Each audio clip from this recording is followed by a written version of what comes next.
ਅਵਰ ਨਾ ਪੇਖੈ ਏਕਸ ਬਿਨ ਕੋਇ। ਨਾਨਕ ਇਹ ਲੱਛਣ ਬ੍ਰਹਮ ਗਿਆਨੀ ਹੋਏ।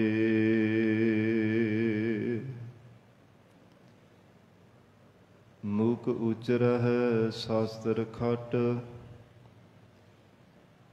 ਪਿੰਗ ਗਿਰਨ ਚੜ ਜਾਏ।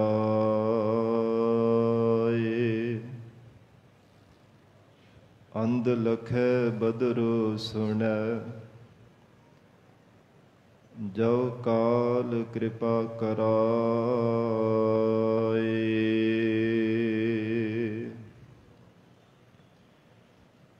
ਕਹਾ ਬੁੱਧ ਪ੍ਰਭ ਤੁਛ ਹਮਾਰੀ, ਬਰਨ ਸਕੈ ਮਹਿਮਾ ਜੋ ਤਿਹਾਰੀ।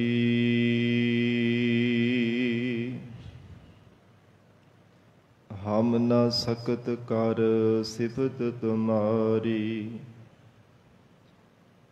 ਆਪ ਲਿਹੋ ਤੁਮ ਕਥਾ ਸੁਧਾਰੀ।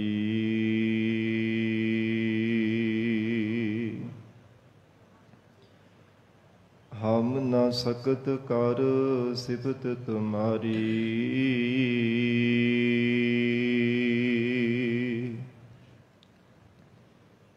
ਆਪ ਲਿਹੋ ਤੁਮ ਕਥਾ ਸੁਧਾਰੀ।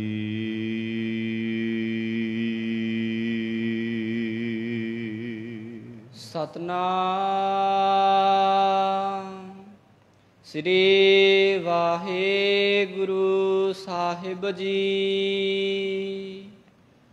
ਸ਼ਲੋਕ ਮਹੱਲਾ ਦੂਜਾ। ਇਹ ਕਿਨੇਹੀ ਆਸ ਕੀ, ਦੂਜੈ ਲੱਗੈ ਜਾਏ। ਨਾਨਕ ਆਸਕ ਕਾਂਢੀਐ, ਸਦ ਹੀ ਰਹੈ ਸਮਾਏ। ਚੰਗਾ ਚੰਗਾ ਕਰ ਮੰਨੇ, ਮੰਦਾ ਮੰਦਾ ਹੋਏ। ਆਸਕ ਇਹ ਨਾ ਆਖੀਐ, ਜੇ ਲੇਖੈ ਵਰਤੈ ਸੋਏ।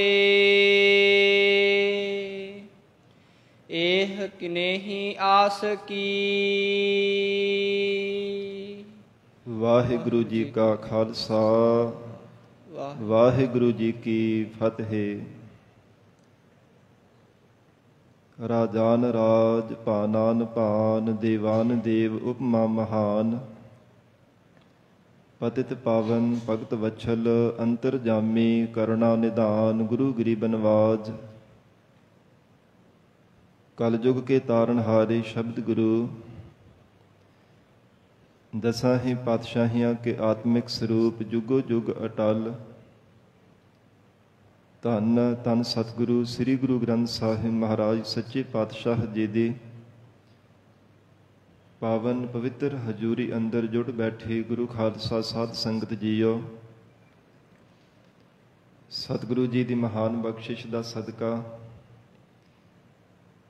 ਅੰਮ੍ਰਿਤ ਵੇਲੇ ਤੋਂ ਮਹਾਰਾਜ ਸਾਹਿਬ ਜੀ ਦੀ ਪਾਵਨ ਹਜ਼ੂਰੀ ਅੰਦਰ ਦੀਵਾਨ ਸਜੇ ਸਨ। ਸਜੇ ਹੋ ਦੀਵਾਨਾਂ ਅੰਦਰ ਆਪ ਸਰਬੱਤ ਸੰਗਤਾਂ ਹਾਜ਼ਰੀਆਂ ਭਰ ਕੇ ਲਾਹੇ ਪ੍ਰਾਪਤ ਕਰ ਰਹੇ ਹੋ। ਅੰਮ੍ਰਿਤਮਈ ਪਾਵਨ ਗੁਰਬਾਣੀ ਦੇ ਜਾਪ, ਅੰਮ੍ਰਿਤ ਰੂਪ ਗੁਰਬਾਣੀ ਦਾ ਰਸ ਪਿੰਨਾ ਕੀਰਤਨ ਆਪ ਸੰਗਤਾਂ ਨੇ ਸਰਵਣ ਕੀਤਾ ਹੈ। ਆਓ ਸਤ ਸੰਗਤ ਜੀ ਹੋਰ ਵੀ ਕੁਝ ਸਮਾਂ ਪਿਆਰ ਸਤਿਕਾਰ ਸਹਿਤ ਸਤਿਗੁਰੂ ਜੀ ਦੇ ਚਰਨਾਂ ਵਿੱਚ ਬੈਠ ਕੇ ਲੜੀਵਾਰ ਗੁਰਬਾਣੀ ਦੀ ਕਥਾ ਸਰਵਣ ਕਰਕੇ ਲਾਹੇ ਪ੍ਰਾਪਤ ਕਰੀਏ। ਗੁਰੂ ਘਰ ਦੇ ਅਨਿੰਨ ਪਿਆਰ ਵਾਲੇ ਔਰ ਸਭ ਤੋਂ ਮੋਢੀ ਸਿੱਖ ਬ੍ਰਹਮ ਗਿਆਨ ਦੀ ਅਵਸਥਾ ਵਾਲੇ ਬਾਬਾ ਬੁੱਢਾ ਸਾਹਿਬ ਜੀ ਦਾ ਅੱਜ ਸੱਚਖੰਡ ਗਮਨ ਦਿਵਸ ਹੈ। ਕੇਵਲ ਸੰਖੇਪ ਰੂਪ ਦੇ ਵਿੱਚ ਵਿਚਾਰ ਕਰਕੇ ਫਿਰ ਗੁਰੂ ਸ਼ਬਦ ਦੇ ਵਿਚਾਰ ਦੇ ਨਾਲ ਜੁੜਾਂਗੇ। ਗਰੀਬ ਨਵਾਜ ਜਗਤ ਗੁਰੂ ਧੰਨ ਸਤਿਗੁਰੂ ਸ੍ਰੀ ਗੁਰੂ ਨਾਨਕ ਦੇਵ ਸਾਹਿਬ ਮਹਾਰਾਜ ਸੱਚੇ ਪਾਤਸ਼ਾਹ ਜੀ ਹਜੂਰ ਤੋਂ ਲੈ ਕਰਕੇ 6ਵੇਂ ਸਰੂਪ ਧੰਨ ਸਤਿਗੁਰੂ ਸ੍ਰੀ ਗੁਰੂ ਹਰਗੋਬਿੰਦ ਸਾਹਿਬ ਮਹਾਰਾਜ ਸੱਚੇ ਪਾਤਸ਼ਾਹ ਜੀ ਮੀਰੀ ਪੀਰੀ ਦੇ ਮਾਲਕ ਦਾਤਾ ਸਤਿਗੁਰੂ ਜੀ 6 ਸਰੂਪਾਂ ਤੱਕ ਸਤਿਗੁਰੂ ਜੀ ਦੇ ਚਰਨਾਂ ਦੀ ਮਹਾਨ ਸੇਵਾ ਨਿਭਾਉਣ ਵਾਲੇ ਬਾਬਾ ਬੁੱਢਾ ਸਾਹਿਬ ਜੀ ਪਿਆਰੇ ਗੁਰਸਿੱਖ ਹਨ, ਜਿਨ੍ਹਾਂ ਦੇ ਜੀਵਨ ਪਰਯੰਤ ਰਾਈ ਮਾਤਰ ਵੀ ਕਦੇ ਮਨ ਵਿੱਚ ਹਉਮੈ ਨਹੀਂ ਪੈਦਾ ਹੋਣ ਦਿੱਤੀ। ਐਸਾ ਆਪ ਜੀ ਦਾ ਵਿਲੱਖਣ ਜੀਵਨ ਹੈ, ਜਿਸ ਤੋਂ ਸੰਸਾਰ ਦੇ ਅੰਦਰ ਪਿਆਰ ਵਾਲੇ ਗੁਰਸਿੱਖ ਬਹੁਤ ਸਿੱਖਿਆ ਲੈ ਕਰਕੇ ਜੀਵਨ ਸਫਲਾ ਬਣਾ ਲੈਂਦੇ ਹੈ,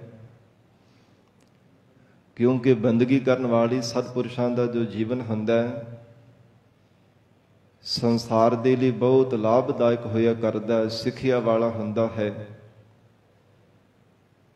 ਕਈ ਵਾਰ ਮਨ ਦੇ ਵਿੱਚ ਇਹ ਵਲਵਲਾ ਹੁੰਦਾ ਹੈ, ਮਨ ਦੇ ਅੰਦਰ ਫੁਰਨਾ ਹੁੰਦਾ ਹੈ ਕਿ ਸਾਨੂੰ ਇਹਨਾਂ ਬ੍ਰਹਮ ਬੇਤਿਆਂ ਦੀ ਸੰਗਤ ਨਹੀਂ ਜੀਵਨ ਦੇ ਵਿੱਚ ਪ੍ਰਾਪਤ ਹੋਈ, ਪਰ ਸਤਿਗੁਰੂ ਜੀ ਦੇ ਗੁਰਬਾਣੀ ਅੰਦਰ ਮੁੱਖ ਵਾਕ ਹਨ, ਤਿੰਨਾਂ ਨਾਮ ਜਪਣ ਵਾਲੇ ਬ੍ਰਹਮ ਬੇਤਿਆਂ ਬ੍ਰਹਮ ਗਿਆਨੀਆਂ ਸਤਿਪੁਰਸ਼ਾਂ ਦਾ ਜਿਹੜਾ ਜੀਵਨ ਹੈ ਸੰਸਾਰ ਦੇ ਅੰਦਰ ਆਉਣਾ ਵੀ ਉਹਨਾਂ ਦਾ ਧਨਤਾ ਦੇ ਯੋਗ ਹੁੰਦਾ ਹੈ, ਔਰ ਜੀਵਨ ਕਾਲ ਦੌਰਾਨ ਜੀਵਾਂ ਦਾ ਭਲਾ ਕਰਨਾ ਉਹ ਵੀ ਧਨਤਾ ਦੇ ਯੋਗ ਹੁੰਦਾ ਹੈ। ਜੇ 5 ਭੌਤਿਕ ਸਰੀਰ ਨੂੰ ਤਿਆਗ ਕੇ ਸੱਚਖੰਡ ਗਮਨ ਕਰ ਜਾਂਦੇ ਹਨ, ਉਹ ਵੀ ਧਨਤਾ ਦੇ ਯੋਗ ਹੋਇਆ ਕਰਦਾ ਹੈ। ਰਹਿੰਦੀ ਦੁਨੀਆ ਤੱਕ ਤਿੰਨਾਂ ਨੂੰ ਸੰਸਾਰ ਦੇ ਜੀਵ ਯਾਦ ਕਰਦੇ ਹਨ, ਤਿੰਨਾਂ ਦੇ ਜੀਵਨ ਤੋਂ ਬਹੁਤ ਸੇਧ ਪ੍ਰਾਪਤ ਕਰਕੇ ਲੋਕ ਪਰਲੋਕ ਸੁਹੇਲਾ ਬਣਾ ਲੈਂਦੇ ਹੈ। ਐਸਾ ਉਜਲ ਜੀਵਨ ਹੈ ਬ੍ਰਹਮ ਗਿਆਨੀ ਬਾਬਾ ਬੁੱਢਾ ਸਾਹਿਬ ਜੀ ਦਾ, ਜਿਨ੍ਹਾਂ ਨੇ ਸਤਿਗੁਰੂ ਜੀ ਦੇ ਚਰਨਾਂ ਵਿੱਚ ਰਹਿ ਕਰਕੇ ਮਹਾਨ ਸੇਵਾਵਾਂ ਨੂੰ ਨਿਭਾਇਆ, ਪਰ ਰਾਈ ਮਾਤਰ ਵੀ ਮਨ ਦੇ ਵਿੱਚ ਹਉਮੈ ਨੂੰ ਕਦੇ ਪੈਦਾ ਨਹੀਂ ਹੋਣ ਦਿੱਤਾ। ਪਹਿਲੀ ਵਾਰ ਜਦੋਂ ਜਗਤ ਗੁਰੂ ਨਾਨਕ ਦੇਵ ਸਾਹਿਬ ਮਹਾਰਾਜ ਸੱਚੇ ਪਾਤਸ਼ਾਹ ਜੀ ਦੇ ਨਾਲ ਆਪ ਜੀ ਦਾ ਮਿਲਾਪ ਹੋਇਆ, ਇਤਿਹਾਸ ਅੰਦਰ ਜ਼ਿਕਰ ਆਉਂਦਾ ਕਿ 12 ਕੁ ਸਾਲ ਦੀ ਆਰਬਲਾ ਮਹਾਰਾਜ ਸੱਚੇ ਪਾਤਸ਼ਾਹ ਗੁਰੂ ਨਾਨਕ ਦੇਵ ਸਾਹਿਬ ਜੀ ਦੇ ਨਾਲ ਜਦੋਂ ਆਪ ਜੀ ਮਿਲੇ ਸੀ, ਮੱਝਾਂ ਚਾਰਦੇ ਹੋਏ ਉਸ ਸਮੇਂ ਦੇ ਆਪ ਦੇ ਨਾਲ ਜਿਹੜੇ ਕੁਹਾਣੀ ਸਨ ਉਹਨਾਂ ਦੇ ਨਾਲ ਖੇਡਦੇ ਹੋਏ ਤੇ ਸਤਿਗੁਰੂ ਜੀ ਦੇ ਨਾਲ ਜਦੋਂ ਆ ਕੇ ਮਿਲੇ ਹਨ, ਮਹਾਰਾਜ ਸੱਚੇ ਪਾਤਸ਼ਾਹ ਦੇ ਦਰਸ਼ਨ ਪਰਸੇ ਹੈ, ਹਿਰਦਾ ਗਦ ਹੋ ਗਿਆ ਸਤਿਗੁਰਾਂ ਦੇ ਦੀਦਾਰ ਕਰਕੇ। ਤੇ ਜਦੋਂ ਗਰੀਬ ਨਵਾਜ ਸਤਿਗੁਰੂ ਜੀ ਨੇ ਪੁੱਛਿਆ ਹੈ ਕਿ ਇਹ ਬਾਲਕ ਤੇਰਾ ਨਾਮ ਕੀ ਹੈ, ਕਹਿਣ ਲੱਗਾ ਜੀ ਮੇਰਾ ਨਾਮ ਬੂੜਾ ਹੈ। ਮਾਤਾ ਪਿਤਾ ਨੇ ਮੇਰਾ ਨਾਮ ਬੂੜਾ ਰੱਖਿਆ ਤੇ ਕਹਿਣ ਲੱਗੇ ਇੱਥੇ ਕੀ ਕਰ ਰਹੇ ਹੋ। ਅੰਤਰਜਾਮੀ ਮਹਾਰਾਜ ਸੱਚੇ ਪਾਤਸ਼ਾਹ ਨੇ ਜਦੋਂ ਪੁੱਛਿਆ, ਕਹਿੰਦੇ ਮਹਾਰਾਜ ਇੱਥੇ ਮੱਝੀਆਂ ਚਾਰ ਰਹੇ ਹਾਂ। ਹੇ ਗਰੀਬ ਨਵਾਜ, ਸਤਿਗੁਰੂ ਜੀ ਇੱਥੇ ਮੱਝਾਂ ਚਾਰ ਰਹੇ ਆ, ਪਿਤਾ ਜੀ ਨੇ ਮੈਨੂੰ ਕਿਹਾ ਸੀ ਕਿ ਮੱਝਾਂ ਚਾਰ ਕਰਕੇ ਲੈ ਕੇ ਆਉਣੀਆਂ ਨੇ, ਤੇ ਨਾਲ ਦੇ ਜਿਹੜੇ ਹਾਣੀ ਸਾਨੂੰ ਭਾਵੇਂ ਆਪਣੀਆਂ ਖੇਡਾਂ ਖੇਡ ਰਹੇ ਨੇ, ਪਰ ਆਪ ਜੀ ਜਦੋਂ ਸਤਿਗੁਰੂ ਜੀ ਦੇ ਨਾਲ ਮਿਲੇ ਹੋ ਸਾਰੀ ਖੇਡ ਭੁੱਲ ਗਈ ਹੈ। ਕਿਸੇ ਵੀ ਤਰ੍ਹਾਂ ਦਾ ਮਨ ਦੇ ਵਿੱਚ ਕੋਈ ਉਤਸ਼ਾਹ ਨਹੀਂ ਕਿ ਮੇਰੇ ਨਾਲ ਦੇ ਹਾਣੀ ਖੇਡਾਂ ਖੇਡ ਰਹੇ ਹੈ ਤੇ ਅਸੀਂ ਵੀ ਜਾ ਕੇ ਉਹਨਾਂ ਵਿੱਚ ਖੇਡੀਏ, ਕਿਉਂਕਿ ਸੰਸਾਰ ਦੇ ਵਿੱਚ ਰਹਿੰਦੇ ਹੋਏ ਵੀ ਉਹ ਪਰਾਮ ਹੋ ਕਰਕੇ ਰਹਿੰਦੇ ਹਨ। ਬੰਦਗੀ ਕਰਨ ਵਾਲਿਆਂ ਦਾ ਜੀਵਨ ਹੈ ਪਰਮਾਤਮਾ ਧੁਰੋਂ ਜਿਨ੍ਹਾਂ ਨੂੰ ਇਹ ਦਾਤ ਦੇ ਕਰਕੇ ਨਿਵਾਜ ਦਿੰਦਾ ਹੈ, ਉਹ ਪ੍ਰਕਿਰਤੀ ਦੀ ਮੋਹ ਮਮਤਾ ਵਿੱਚ ਰਹਿੰਦੇ ਹੋਏ ਪਰਮਾਤਮਾ ਦੇ ਚਰਨਾਂ ਨਾਲ ਜੁੜੇ ਰਹਿੰਦੇ ਹਨ। ਕਮਲ ਦੀ ਤਰ੍ਹਾਂ ਤਿੰਨਾਂ ਦਾ ਜੀਵਨ ਨਿਰਲੇਪ ਰਹਿੰਦਾ ਹੈ। ਜਿਵੇਂ ਕਮਲ ਦਾ ਸੁਭਾਅ ਹੈ ਨਾ, ਜਿਵੇਂ ਜਿਵੇਂ ਪਾਣੀ ਵੱਧਦਾ ਹੈ ਤਿਵੇਂ ਤਿਵੇਂ ਕਮਲ ਦਾ ਫੁੱਲ ਉੱਚਾ ਉੱਠੀ ਜਾਂਦਾ ਹੈ। ਜਿੰਨਾ ਜ਼ਿਆਦਾ ਪਾਣੀ ਵੱਧ ਜਾਵੇ ਓਨਾ ਉੱਚਾ ਉੱਠਦਾ ਹੈ। ਤੇ ਗਰੀਬ ਨਵਾਜ ਮਹਾਰਾਜ ਸੱਚੇ ਪਾਤਸ਼ਾਹ ਕਹਿੰਦੇ ਇਸੇ ਤਰ੍ਹਾਂ ਬੰਦਗੀ ਕਰਨ ਵਾਲੇ ਬ੍ਰਹਮ ਬੇਤਿਆਂ ਦਾ ਜੀਵਨ ਹੁੰਦਾ ਹੈ। ਜਿੰਨੇ ਮਰਜ਼ੀ ਸੰਸਾਰ ਦੇ ਸੁੱਖ ਸਹੂਲਤਾਂ ਵੱਧ ਜਾਣ, ਪਰ ਹਿਰਦੇ ਕਰਕੇ ਉਹ ਪ੍ਰਮਾਤਮਾ ਦੇ ਚਰਨਾਂ ਨਾਲ ਜੁੜੇ ਰਹਿੰਦੇ ਹਨ। ਚਿਤ ਬਿਰਤੀ ਉਹਨਾਂ ਦੀ ਪ੍ਰਮਾਤਮਾ ਦੇ ਚਰਨਾਂ ਵਿੱਚ ਸਮਾਈ ਰਹਿੰਦੀ ਹੈ। ਸਭ ਬ੍ਰਹਮ ਬੇਤਿਆਂ ਦਾ ਜੀਵਨ ਹੋਇਆ ਕਰਦਾ ਹੈ। ਤੇ ਸਾਧ ਸੰਗਤ ਜੀ, ਛੋਟੀ ਜੀ ਆਰਬਲਾ ਦੇ ਵਿੱਚ ਇੰਨਾ ਵੈਰਾਗ ਹਿਰਦੇ ਵਿੱਚ ਪ੍ਰਗਟ ਹੋਣਾ, ਇਹ ਪ੍ਰਮਾਤਮਾ ਜੀ ਦੀ ਬਖਸ਼ੀ ਹੋਈ ਦਾਤ ਹੈ। ਨਹੀਂ ਤਾਂ ਛੋਟੀ ਉਮਰ ਦੇ ਵਿੱਚ ਬੱਚਿਆਂ ਦਾ ਸੁਭਾਅ ਹੁੰਦਾ ਕਿ ਦੁਨਿਆਵੀ ਖੇਡਾਂ ਦੇ ਵਿੱਚ ਮਨ ਪਰਚਾ ਕੇ ਰੱਖਣਾ ਹੈ। ਪਰ 12 ਕੁ ਸਾਲ ਦੀ ਅਰਬਲ ਹੈ ਤੇ ਮਹਾਰਾਜ ਸੱਚੇ ਪਾਤਸ਼ਾਹ ਦੇ ਨਾਲ ਮਿਲੇ ਤੇ ਚਰਨਾਂ ਤੇ ਸੀਸ ਰੱਖ ਕੇ ਨਮਸਕਾਰ ਕੀਤੀ ਹੈ। ਫਿਰ ਘਰ ਦੇ ਵਿੱਚੋਂ ਦੁਬਾਰਾ ਜਦੋਂ ਫਿਰ ਸਤਿਗੁਰੂ ਜੀ ਦੇ ਨਾਲ ਅਗਲੇ ਮਿਲਾਪ ਹੋਇਆ, ਅਗਲੇ ਦਿਨ ਤੇ ਸਾਧ ਸੰਗਤ ਜੀ ਲੱਸੀ ਔਰ ਮੱਖਣ ਜਿਹੜਾ ਸੀ ਕਟੋਰਾ ਭਰ ਕਰਕੇ ਲਿਆਂਦਾ। ਕਹਿਣ ਲੱਗੇ, ਮਹਾਰਾਜ ਭੇਟਾ ਸਵੀਕਾਰ ਕਰੋ, ਮੈਨੂੰ ਉਪਦੇਸ਼ ਬਖਸ਼ਿਸ਼ ਕਰੋ। ਤੇ ਗਰੀਬ ਨਵਾਜ ਸਤਿਗੁਰੂ ਜੀ ਦੇ ਚਰਨਾਂ ਵਿੱਚ ਜਦੋਂ ਇਹ ਬੇਨਤੀ ਕੀਤੀ ਹੈ, ਕਹਿਣ ਲੱਗੇ, ਹੈ ਬਾਲਕ, ਕੈਸਾ ਉਪਦੇਸ਼ ਤੈਨੂੰ ਚਾਹੀਦਾ? ਤੇ ਹੱਥ ਜੋੜ ਕੇ ਕਹਿਣ ਲੱਗੇ, ਮਹਾਰਾਜ ਜਿਸ ਕਰਕੇ ਜਮਾਂ ਦੇ ਵਸ ਵਿੱਚ ਨਾ ਪੈਣਾ ਪਵੇ, ਜਿਸ ਉਪਦੇਸ਼ ਨੂੰ ਜੀਵਨ ਵਿੱਚ ਕਮਾਉਣੇ ਕਰਕੇ ਲੋਕ ਪਰਲੋਕ ਸੁਹੇਲਾ ਹੋ ਜਾਂਦਾ ਹੈ, ਜਮਾਂ ਦੀ ਮਾਰ ਤੋਂ ਬਚ ਜਾਈਦਾ, ਐਸਾ ਉਪਦੇਸ਼ ਕਿਰਪਾ ਕਰਕੇ ਮੈਨੂੰ ਬਖਸ਼ਿਸ਼ ਕਰੋ।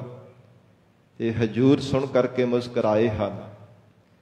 ਕਹਿਣ ਲੱਗੇ ਕਿ ਤੂੰ ਬੂੜਾ ਨਹੀਂ, ਤੂੰ ਬੁੱਢਾ ਹੈ। ਬੁੱਢਿਆਂ ਵਰਗੀਆਂ ਭਾਵ ਬਜ਼ੁਰਗਾਂ ਵਾਲੀਆਂ ਸਿਆਣਿਆਂ ਵਰਗੀਆਂ ਤੂੰ ਗੱਲਾਂ ਕਰਦਾ ਹੈ। ਇਹ ਬਾਲਕ, ਤੂੰ ਬੂੜਾ ਨਹੀਂ, ਤੂੰ ਬੁੱਢਾ ਹੈ।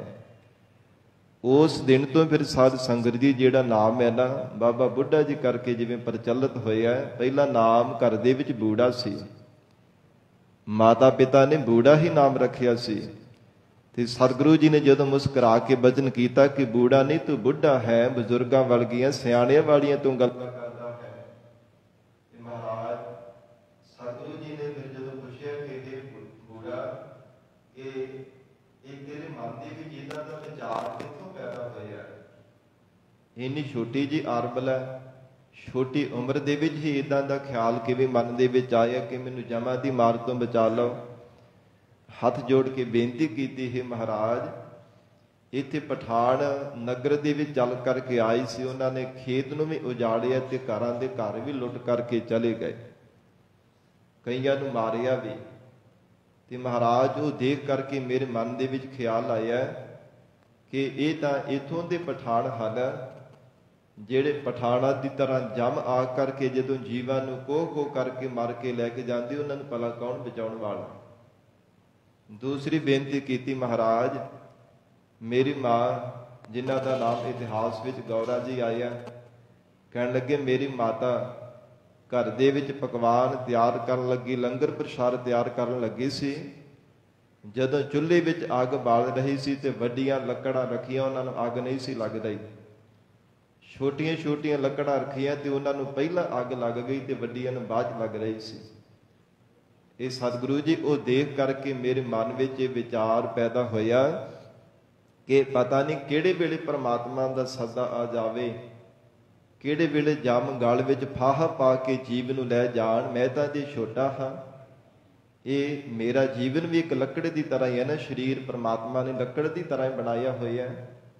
ਇਸ ਸੰਸਾਰ ਦੇ ਜੀਵਾਂ ਦਾ ਕਿਸੇ ਦਾ ਛੋਟੀ ਲੱਕੜ ਦੀ ਤਰ੍ਹਾਂ, ਕਿਸੇ ਦਾ ਵੱਡੀ ਲੱਕੜ ਤੇ ਕਿਸੇ ਦੇ ਹੋਰ ਵੀ ਉਹਦੇ ਨਾਲੋਂ ਕਈ ਗੁਣਾ ਵੱਡੀ ਲੱਕੜ ਦਾ ਬਣਿਆ ਹੋਇਆ ਇੱਦਾਂ ਦਾ ਸਰੀਰ ਹੈ।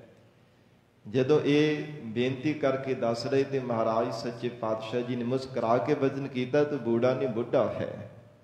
ਤੇ ਗਰੀਬ ਨਵਾਜ ਸਤਿਗੁਰੂ ਨਾਨਕ ਦੇਵ ਸਾਹਿਬ ਮਹਾਰਾਜ ਸੱਚੇ ਪਾਤਸ਼ਾਹ ਜੀ ਨੇ ਐਸੀ ਅੰਮ੍ਰਿਤਮਈ ਦ੍ਰਿਸ਼ਟੀ ਦੇ ਨਾਲ ਤੱਕਿਆ, ਹਿਰਦੇ ਦੇ ਅੰਦਰ ਹੋਰ ਵੀ ਗਿਆਨ ਦਾ ਪ੍ਰਕਾਸ਼ ਕਰ ਦਿੱਤਾ। ਕੁਝ ਦਿਨਾਂ ਬਾਅਦ ਫਿਰ ਮਹਾਰਾਜ ਸੱਚੇ ਪਾਤਸ਼ਾਹ ਦੇ ਨਾਲ ਹੀ ਚੱਲ ਕਰਕੇ ਆ ਗਏ ਸਨ। ਜਿਵੇਂ ਗਰੀਬ ਨਵਾਜ ਧੰਨ ਗੁਰੂ ਨਾਨਕ ਦੇਵ ਸਾਹਿਬ ਮਹਾਰਾਜ ਹਜੂਰ ਦੇ ਚਰਨਾਂ ਵਿੱਚ ਰਹਿ ਕਰਕੇ ਗੁਰੂ ਘਰ ਦੀਆਂ ਮਹਾਨ ਸੇਵਾਵਾਂ ਨੂੰ ਨਿਭਾਉਣਾ, ਔਰ ਇਸੇ ਤਰ੍ਹਾਂ ਜਗਤ ਜਲੰਦੇ ਨੂੰ ਉਤਾਰ ਕਰਕੇ ਕਰਤਾਰਪੁਰ ਸਾਹਿਬ ਮਹਾਰਾਜ ਸੱਚੇ ਪਾਤਸ਼ਾਹ ਧੰਨ ਗੁਰੂ ਨਾਨਕ ਦੇਵ ਸਾਹਿਬ ਮਹਾਰਾਜ ਜੀ ਨੇ ਜੀਵਾਂ ਦੀ ਬੇਅੰਤ ਜੀਵਾਂ ਦੀ ਕਲਿਆਣ ਕੀਤੀ ਹੈ। ਇਹ ਸਾਧ ਸੰਗਤ ਜੀ, ਬਾਬਾ ਲਹਿਣਾ ਜੀ ਦਾ ਸਤਿਗੁਰੂ ਜੀ ਦੀ ਸ਼ਰਨ ਦੇ ਵਿੱਚ ਆਉਣਾ, ਗੁਰੂ ਘਰ ਦੀਆਂ ਮਹਾਨ ਸੇਵਾਵਾਂ ਨੂੰ ਨਿਭਾਉਣਾ। ਫਿਰ ਜਦੋਂ ਗੁਰਤਾ ਗੱਦੀ ਦੀ ਦਾਤ ਮਿਲੀ ਹੈ ਨਾ ਬਾਬਾ ਲਹਿਣਾ ਜੀ ਨੂੰ, ਧੰਨ ਗੁਰੂ ਅੰਗਦ ਦੇਵ ਸਾਹਿਬ ਸੱਚੇ ਪਾਤਸ਼ਾਹ ਜੀ ਨੂੰ, ਇਸ ਗੁਰਿਆਈ ਦਾ ਤਿਲਕ ਬਾਬਾ ਬੁੱਢਾ ਸਾਹਿਬ ਜੀ ਨੇ ਇਹ ਸੇਵਾ ਦਾ ਇਹ ਰਸਮ ਨਿਭਾਈ ਸੀਗੀ। ਗੁਰਿਆਈ ਦਾ ਤਿਲਕ ਗੁਰੂ ਅੰਗਦ ਦੇਵ ਸਾਹਿਬ ਮਹਾਰਾਜ ਸੱਚੇ ਪਾਤਸ਼ਾਹ ਜੀ ਨੂੰ ਬਾਬਾ ਬੁੱਢਾ ਸਾਹਿਬ ਜੀ ਨੇ ਹੀ ਲਗਾਇਆ ਸੀ। ਔਰ ਇਸੇ ਤਰ੍ਹਾਂ ਸਤਿਗੁਰੂ ਅੰਗਦ ਦੇਵ ਸਾਹਿਬ ਮਹਾਰਾਜ ਸੱਚੇ ਪਾਤਸ਼ਾਹ ਦੇ ਚਰਨਾਂ ਵਿੱਚ ਰਹਿਣਾ, ਗੁਰੂ ਘਰ ਦੀਆਂ ਮਹਾਨ ਸੇਵਾਵਾਂ ਨੂੰ ਕਰਨਾ। ਜਦੋਂ ਧੰਨ ਗੁਰੂ ਨਾਨਕ ਦੇਵ ਸਾਹਿਬ ਜੀ ਮਹਾਰਾਜ ਸੱਚਖੰਡ ਗਮਨ ਕਰ ਗਏ ਸਨ, ਫਿਰ ਸਤਿਗੁਰੂ ਅੰਗਦ ਦੇਵ ਸਾਹਿਬ ਮਹਾਰਾਜ ਖਡੂਰ ਸਾਹਿਬ ਨਗਰ ਵਿੱਚ ਜਾ ਕੇ ਜੀਵਾਂ ਦੀ ਕਲਿਆਣ ਕਰਦੇ ਹਨ। ਭਾਵੇਂ ਮਾਤਾ ਭਰਾਈ ਜੀ ਨੂੰ ਕਿਹਾ ਸੀ ਕਿ ਕੋਠੇ ਦੇ ਬਾਹਰ ਜੋ ਲੇਪਨ ਕਰ ਦੇਣਾ ਸੀ, ਅੰਦਰ ਹੀ ਚੌਂਕੜਾ ਲਗਾ ਕਰਕੇ ਪਰਮਾਤਮਾ ਦੀ ਬੰਦਗੀ ਕਰਨੀ ਹੈ, ਸਿਮਰਨ ਵਿੱਚ ਲੀਨ ਰਹਿਣਾ, ਸਾਨੂੰ ਆ ਕਰਕੇ ਕੋਈ ਬੁਲਾਵੇ ਨਾ। ਇੰਨਾ ਵੈਰਾਗ ਹਿਰਦੇ ਅੰਦਰ ਪ੍ਰਗਟ ਹੋਇਆ ਸਤਿਗੁਰੂ ਜੀ ਦੇ ਵਿਛੋੜੇ ਕਰਕੇ। ਭਾਵੇਂ ਮਹਾਰਾਜ ਸੱਚੇ ਪਾਤਸ਼ਾਹ ਸਤਿਗੁਰੂ ਜੀ ਨੇ ਉਪਦੇਸ਼ ਬਖਸ਼ਿਸ਼ ਕੀਤਾ ਕਿ ਸਾਡੀ ਜੋਤ ਹੁਣ ਤੁਹਾਡੇ ਅੰਦਰ ਹੈ, ਸੰਸਾਰ ਦੇ ਜੀਵਾਂ ਦਾ ਭਲਾ ਕਰਨਾ ਹੈ, ਜੀਵਾਂ ਦੀ ਕਲਿਆਣ ਕਰਨੀ ਹੈ। ਪਰ ਫਿਰ ਵੀ ਮਹਾਰਾਜ ਸੱਚੇ ਪਾਤਸ਼ਾਹ ਦੇ ਵਿਛੋੜੇ ਕਰਕੇ ਹਿਰਦੇ ਅੰਦਰ ਬੜਾ ਵੈਰਾਗ ਪੈਦਾ ਹੋ ਗਿਆ ਸੀ। ਤੇ ਸਾਧ ਸੰਗਤ ਜੀ, ਭਾਵੇਂ ਕਿਸੇ ਵੀ ਸਿੱਖ ਦਾ ਹੀਆ ਨਹੀਂ ਸੀ ਪੈਂਦਾ ਮਹਾਰਾਜ ਸੱਚੇ ਪਾਤਸ਼ਾਹ ਜੀ ਦਾ ਆ ਕਰਕੇ ਕੋਈ ਵਚਨ ਕਰਕੇ, ਕਿਸੇ ਨੂੰ ਪਤਾ ਹੀ ਨਹੀਂ ਸੀ ਚੱਲਦਾ ਕਿ ਸਤਿਗੁਰੂ ਜੀ ਕਿੱਥੇ ਹਨ। ਧੰਨ ਗੁਰੂ ਅੰਗਦ ਦੇਵ ਸਾਹਿਬ ਮਹਾਰਾਜ ਸੱਚੇ ਪਾਤਸ਼ਾਹ ਜੀ ਪ੍ਰਗਟ ਕਰਨਾ, ਇਹ ਵੀ ਮਹਾਨ ਸੇਵਾ ਬਾਬਾ ਬੁੱਢਾ ਸਾਹਿਬ ਜੀ ਨੇ ਨਿਭਾਈ ਸੀ। ਸਿੱਖਾਂ ਨੇ ਜਦੋਂ ਬੇਨਤੀ ਕੀਤੀ ਹੈ, ਔਰ ਇਸ ਪ੍ਰਕਾਰ ਜਦੋਂ ਨਗਰ ਦੇ ਵਿੱਚ ਜਿਹੜਾ ਸਾਧ ਸੰਗਤ ਜੀ ਪਖੰਡ ਕਰਨ ਵਾਲਾ ਜੋ ਤਪਸਵੀ ਸੀਗਾ, ਧੂਣੀਆਂ ਤਾਕ ਕਰਕੇ ਲੋਕਾਂ ਨੂੰ ਗੁੰਮਰਾਹ ਕਰਦਾ ਸੀ, ਗਰੀਬ ਨਵਾਜ ਗੁਰੂ ਅੰਗਦ ਦੇਵ ਸਾਹਿਬ ਸੱਚੇ ਪਾਤਸ਼ਾਹ ਦੀ ਸ਼ਰਨ ਵਿੱਚ ਸਿੱਖ ਸੰਗਤਾਂ ਚੱਲ ਕਰਕੇ ਆਉਂਦੀਆਂ। ਮਹਾਰਾਜ ਸਾਹਿਬ ਜੀ ਦੇ ਕੋਲ ਸੰਗਤਾਂ ਦਾ ਇਕੱਠ ਦੇਖ ਕਰਕੇ ਤੇ ਰਿਹਾ ਨਹੀਂ ਸੀ ਜਾਂਦਾ। ਉਹ ਤਪਾ ਬਾਰ-ਬਾਰ ਛੜਦਾ ਰਹਿੰਦਾ ਸੀ ਮਨ ਦੇ ਅੰਦਰ। ਤੇ ਫਿਰ ਜਿਹੜੇ ਨਗਰ ਦੇ ਸਾਧ ਸੰਗਤ ਜੀ ਜੱਟ ਸਨ, ਉਹਨਾਂ ਨੂੰ ਆਪਣੀਆਂ ਗੱਲਾਂ ਵਿੱਚ ਲਿਆ ਕਰਕੇ ਭਰਮਾ ਕੇ ਕਹਿੰਦਾ ਕਿ ਜੇ ਗ੍ਰਿਸ਼ਤੀ ਨੂੰ ਇੱਥੋਂ ਕੱਢੋਗੇ ਤਾਂ ਫਿਰ ਤੁਹਾਡੇ ਖੇਤਾਂ ਦੇ ਵਿੱਚ ਮੀਂਹ ਪਵੇਗਾ। ਬੜਾ ਲੰਮਾ ਸਮਾਂ ਹੋ ਗਿਆ ਸੀ ਵਰਖਾ ਹੋਏ ਨੂੰ। ਤੇ ਜਦੋਂ ਇਉਂ ਕੀਤਾ ਤੇ ਸਾਧ ਸੰਗਤ ਜੀ ਮੀਂਹ ਫੇਰ ਵੀ ਪਿਆ ਨਾ। ਮਹਾਰਾਜ ਸੱਚੇ ਪਾਤਸ਼ਾਹ ਨਗਰ ਛੱਡ ਕੇ ਚਲੇ ਗਏ ਸਨ। ਜਦੋਂ ਉਹਨਾਂ ਨੇ ਬੇਨਤੀ ਕੀਤੀ, ਮਹਾਰਾਜ ਤੁਹਾਡੇ ਇੱਥੇ ਰਹਿਣੇ ਕਰਕੇ ਅਸੀਂ ਦੁਖੀ ਹੋ ਰਹੇ ਹਾਂ, ਇੰਨੀ ਨਿਮਰਤਾ, ਕਹਿਣ ਲੱਗੇ ਠੀਕ ਹੈ ਭਾਈ ਜੀ, ਸਾਡੇ ਨਗਰ ਜੋ ਜਾਣੇ ਕਰਕੇ ਤੁਹਾਨੂੰ ਸੁੱਖ ਮਿਲਦਾ ਸੀ, ਹੁਣੇ ਹੀ ਚਲੇ ਜਾਂਦੇ ਹਾਂ। ਭਾਵੇਂ ਗੁਰਤਾ ਗੱਦੀ ਦੇ ਮਾਲਕ ਗੁਰੂ ਅੰਗਦ ਦੇਵ ਸਾਹਿਬ ਸੱਚੇ ਪਾਤਸ਼ਾਹ ਹਨ, ਮਹਾਰਾਜ ਚਲੇ ਗਏ। ਇਹ ਬਾਬਾ ਬੁੱਢਾ ਸਾਹਿਬ ਜੀ ਨੂੰ ਜਦੋਂ ਪਤਾ ਲੱਗਾ, ਫਿਰ ਜਾਣਿਆ ਕਿ ਇਸ ਤਪੇ ਦੀ ਸਾਰੀ ਕਰਤੂਤ ਹੋਈ ਹੈ। ਇਸ ਨੇ ਈਰਖਾ ਵਸ ਕਰਕੇ ਜੱਟਾਂ ਤੋਂ ਕਹਿ ਕੇ ਮਹਾਰਾਜ ਸੱਚੇ ਪਾਤਸ਼ਾਹ ਨਗਰ ਤੋਂ ਬਾਹਰ ਭੇਜ ਦਿੱਤਾ ਹੈ। ਤੇ ਜਦੋਂ ਗਰੀਬ ਨਵਾਜ ਸਤਿਗੁਰੂ ਜੀ ਨੂੰ ਨਗਰ ਦੇ ਵਿੱਚ ਦੁਬਾਰਾ ਲਿਆਂਦਾ ਨਾ, ਉਹਦੇ ਤੋਂ ਪਹਿਲਾਂ ਸਾਧ ਸੰਗਤ ਜੀ ਜੋ ਨਗਰ ਦੇ ਲੋਕ ਸਨ, ਖਹਿਰੇ ਜੱਟ ਸਨ, ਉਹਨਾਂ ਨੂੰ ਪ੍ਰੇਰਿਤ ਕੀਤਾ ਬਾਬਾ ਬੁੱਢਾ ਸਾਹਿਬ ਜੀ ਨੇ।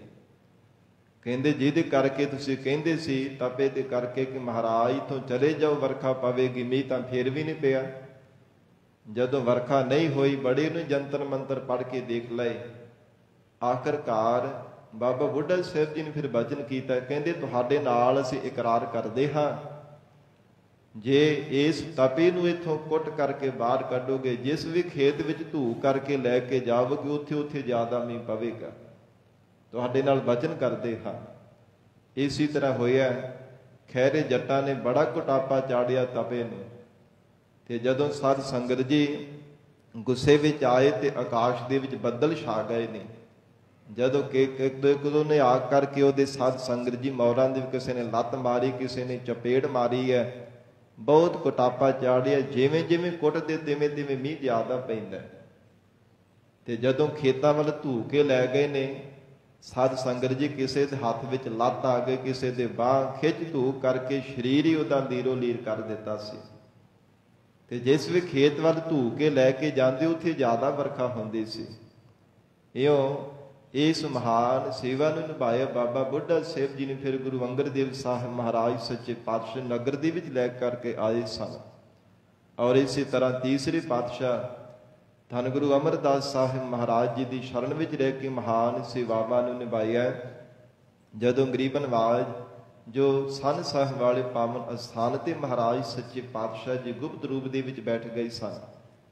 ਕਿਸੇ ਨੂੰ ਪਤਾ ਨਹੀਂ ਸੀਗਾ ਤੇ ਸਤਿਗੁਰੂ ਜੀ ਦੇ ਘੋੜੀ ਵੱਲ ਇਸ਼ਾਰਾ ਕੀਤਾ ਸੀ ਬਾਬਾ ਬੁੱਢਾ ਸਾਹਿਬ ਜੀ ਨੇ ਕਿ ਭਾਵੇਂ ਪਤਾ ਵੀ ਸੀ ਕਿ ਸਤਿਗੁਰੂ ਜੀ ਕਿੱਥੇ ਹੈ, ਪਰ ਮਹਾਰਾਜ ਸਾਹਿਬ ਜੀ ਦਾ ਬਚਨ ਸੀ ਨਾ ਕਿ ਦਰਵਾਜ਼ੇ ਵੱਲੋਂ ਸਾਹਮਣੇ ਕੋਈ ਸਾਨੂੰ ਆ ਕਰਕੇ ਕੋਈ ਮਿਲ ਨਹੀਂ ਸਕਦਾ, ਉਹਦਾ ਮੂੰਹ ਕਾਲਾ ਕੀਤਾ ਜਾਵੇਗਾ।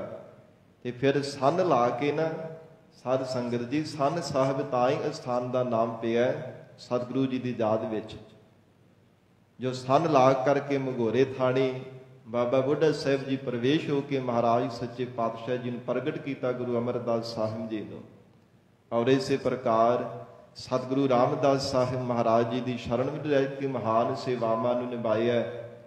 ਗਰੀਬ ਨਵਾਜ ਧੰਨ ਗੁਰੂ ਅਰਜਨ ਦੇਵ ਸਾਹਿਬ ਸੱਚੇ ਪਾਤਸ਼ਾਹ ਦੇ ਚਰਨਾਂ ਵਿੱਚ ਰਹਿ ਕੇ ਮਹਾਨ ਸੇਵਾਵਾਂ ਨੂੰ ਨਿਭਾਇਆ। ਔਰ ਇਸੇ ਪ੍ਰਕਾਰ ਜਦੋਂ ਸ੍ਰੀ ਗੁਰੂ ਗ੍ਰੰਥ ਸਾਹਿਬ ਮਹਾਰਾਜ ਜੀ ਦਾ ਸਰੂਪ ਤਿਆਰ ਕਰਵਾਇਆ, ਧੰਨ ਗੁਰੂ ਅਰਜਨ ਦੇਵ ਸਾਹਿਬ ਮਹਾਰਾਜ ਜੀ ਨੇ ਭਾਈ ਗੁਰਦਾਸ ਸਾਹਿਬ ਜੀ ਨੂੰ ਲਿਖਾਰੀ ਲਗਾ ਕੇ ਇਤਿਹਾਸ ਅੰਦਰ ਜ਼ਿਕਰ ਆਉਂਦਾ ਕਿ ਪਹਿਲੇ ਜੋ ਮੁੱਖ ਗ੍ਰੰਥੀ ਹੈਡ ਗ੍ਰੰਥੀ ਗੁਰੂ ਘਰ ਦੇ ਬਾਬਾ ਬੁੱਢਾ ਸਾਹਿਬ ਜੀ ਨੂੰ ਹੀ ਸੇਵਾ ਨੂੰ ਚੁਣਿਆ ਗਿਆ ਸੀਗਾ। ਧੰਨ ਗੁਰੂ ਅਰਜਨ ਦੇਵ ਸਾਹਿਬ ਮਹਾਰਾਜ ਜੀ ਨੇ ਕਿ ਸਤਿਗੁਰੂ ਜੀ ਦੀ ਪਵਿੱਤਰ ਗੁਰਬਾਣੀ ਹੈ, ਨਿਮਰਤਾਵਾਨ ਸਿੱਖ ਹੀ ਇਸ ਰੂਪ ਦੀ ਸੇਵਾ ਕਰ ਸਕਦਾ ਹੈ। ਤੇ ਜਦੋਂ ਸਭ ਦੇ ਬਾਬਤ ਵਿਚਾਰ ਕੀਤੀ ਹੈ ਤੇ ਇਤਿਹਾਸ ਅੰਦਰ ਜ਼ਿਕਰ ਆਉਂਦਾ ਕਿ ਮਹਾਰਾਜ ਸੱਚੇ ਪਾਤਸ਼ਾਹ ਜੀ ਨੇ ਬਾਬਾ ਬੁੱਢਾ ਸਾਹਿਬ ਜੀ ਨੂੰ ਚੁਣਿਆ ਪਹਿਲੇ ਹੈਡ ਗ੍ਰੰਥੀ ਸ੍ਰੀ ਹਰਿਮੰਦਰ ਸਾਹਿਬ ਜੀ ਦੇ। ਔਰ ਗਰੀਬ ਨਵਾਜ ਧੰਨ ਸਤਿਗੁਰੂ ਸ੍ਰੀ ਗੁਰੂ ਅਰਜਨ ਦੇਵ ਸਾਹਿਬ ਮਹਾਰਾਜ ਸੱਚੇ ਪਾਤਸ਼ਾਹ ਜੀ ਦੇ ਚਰਨਾਂ ਵਿੱਚ ਮਾਤਾ ਗੰਗਾ ਜੀ ਨੇ ਬੇਨਤੀ ਕੀਤੀ ਸੀ ਨਾ, ਜਦੋਂ ਜਿਹੜੇ ਸ਼ਰੀਕ ਸਨ ਉਹ ਵੀ ਸਾਧ ਸੰਗਤ ਜੀ ਤਾਨੇ ਮਾਰਨ ਲੱਗ ਪਏ ਸਨ ਪ੍ਰਿਥੀ ਚੰਦ ਦੀ ਘਰ ਵਾਲੀ ਬੀਬੀ ਕਰਮੋਂ ਕਿ ਇਹਨਾਂ ਨੇ ਇਹ ਔਂਤਰੀ ਸੰਸਾਰ ਤੋਂ ਤੁਰ ਜਾਣਾ, ਨਾ ਘਰ ਕਿਹੜੀ ਕੋ ਔਲਾਦ ਹੋਣੀ ਹੈ।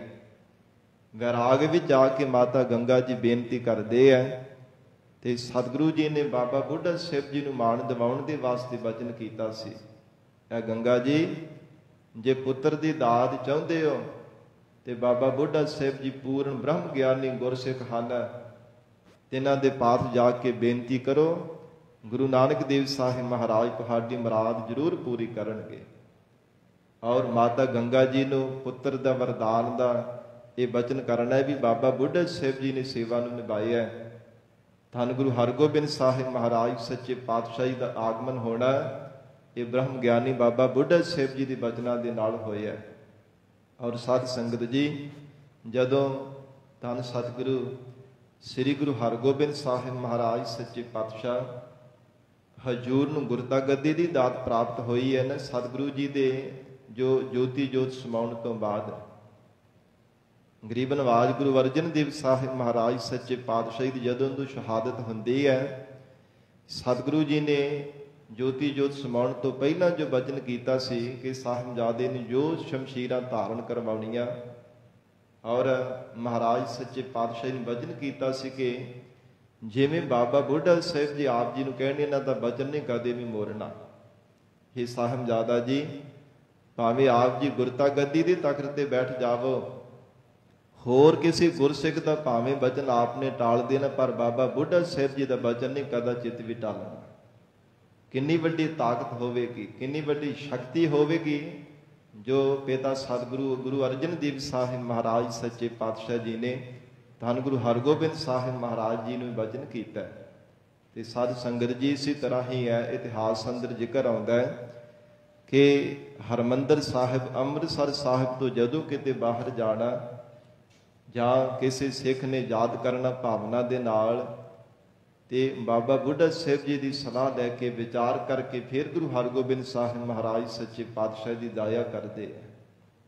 ਜਦੋਂ ਵੀ ਕਿਤੇ ਜਾਣਾ, ਜਿਵੇਂ ਨਾਨਕ ਮਾਤਾ ਸਾਹਿਬ ਗਏ ਹੈ ਨਾ, ਜਿੱਥੇ ਸਿੱਧਾਂ ਨੇ ਜੋ ਸਤਿਗੁਰੂ ਜੀ ਦੀ ਯਾਦ ਵਜੋਂ ਪਿੱਪਲ ਸਾੜ ਦਿੱਤਾ ਸੀ ਉਹਨੂੰ ਹਰਿਆ ਕੀਤਾ ਗੁਰੂ ਹਰਗੋਬਿੰਦ ਸਾਹਿਬ ਮਹਾਰਾਜ ਸਾਹਿਬ ਜੀ ਨੇ, ਉਸ ਸਮੇਂ ਵੀ ਬਾਬਾ ਬੁੱਢਾ ਸਾਹਿਬ ਜੀ ਦੇ ਨਾਲ ਵਿਚਾਰ ਕੀਤੀ ਸੀ। ਉੱਥੋਂ ਦੇ ਸਿੱਖਾਂ ਨੇ ਆ ਕੇ ਬੇਨਤੀ ਕੀਤੀ ਸੀ, ਮਹਾਰਾਜ हे ਗਰੀਬ ਨਵਾਜ ਕਿਰਪਾ ਕਰੋ, ਸਿੱਧਾਂ ਨੇ ਸ਼ਕਤੀਆਂ ਦੇ ਬਲ ਕਰਕੇ ਗੁਰੂ ਘਰ ਦੀ ਨਿੰਦਿਆ ਕੀਤੀ ਹੈ, ਮਹਾਰਾਜ ਅਪਮਾਨ ਕਰ ਰਹੇ ਗੁਰੂ ਘਰ ਦਾ, ਆਪ ਕਿਰਪਾ ਕਰਕੇ ਉਹਨਾਂ ਨੂੰ ਸੁਧਾਰੋ ਆ ਕਰਕੇ।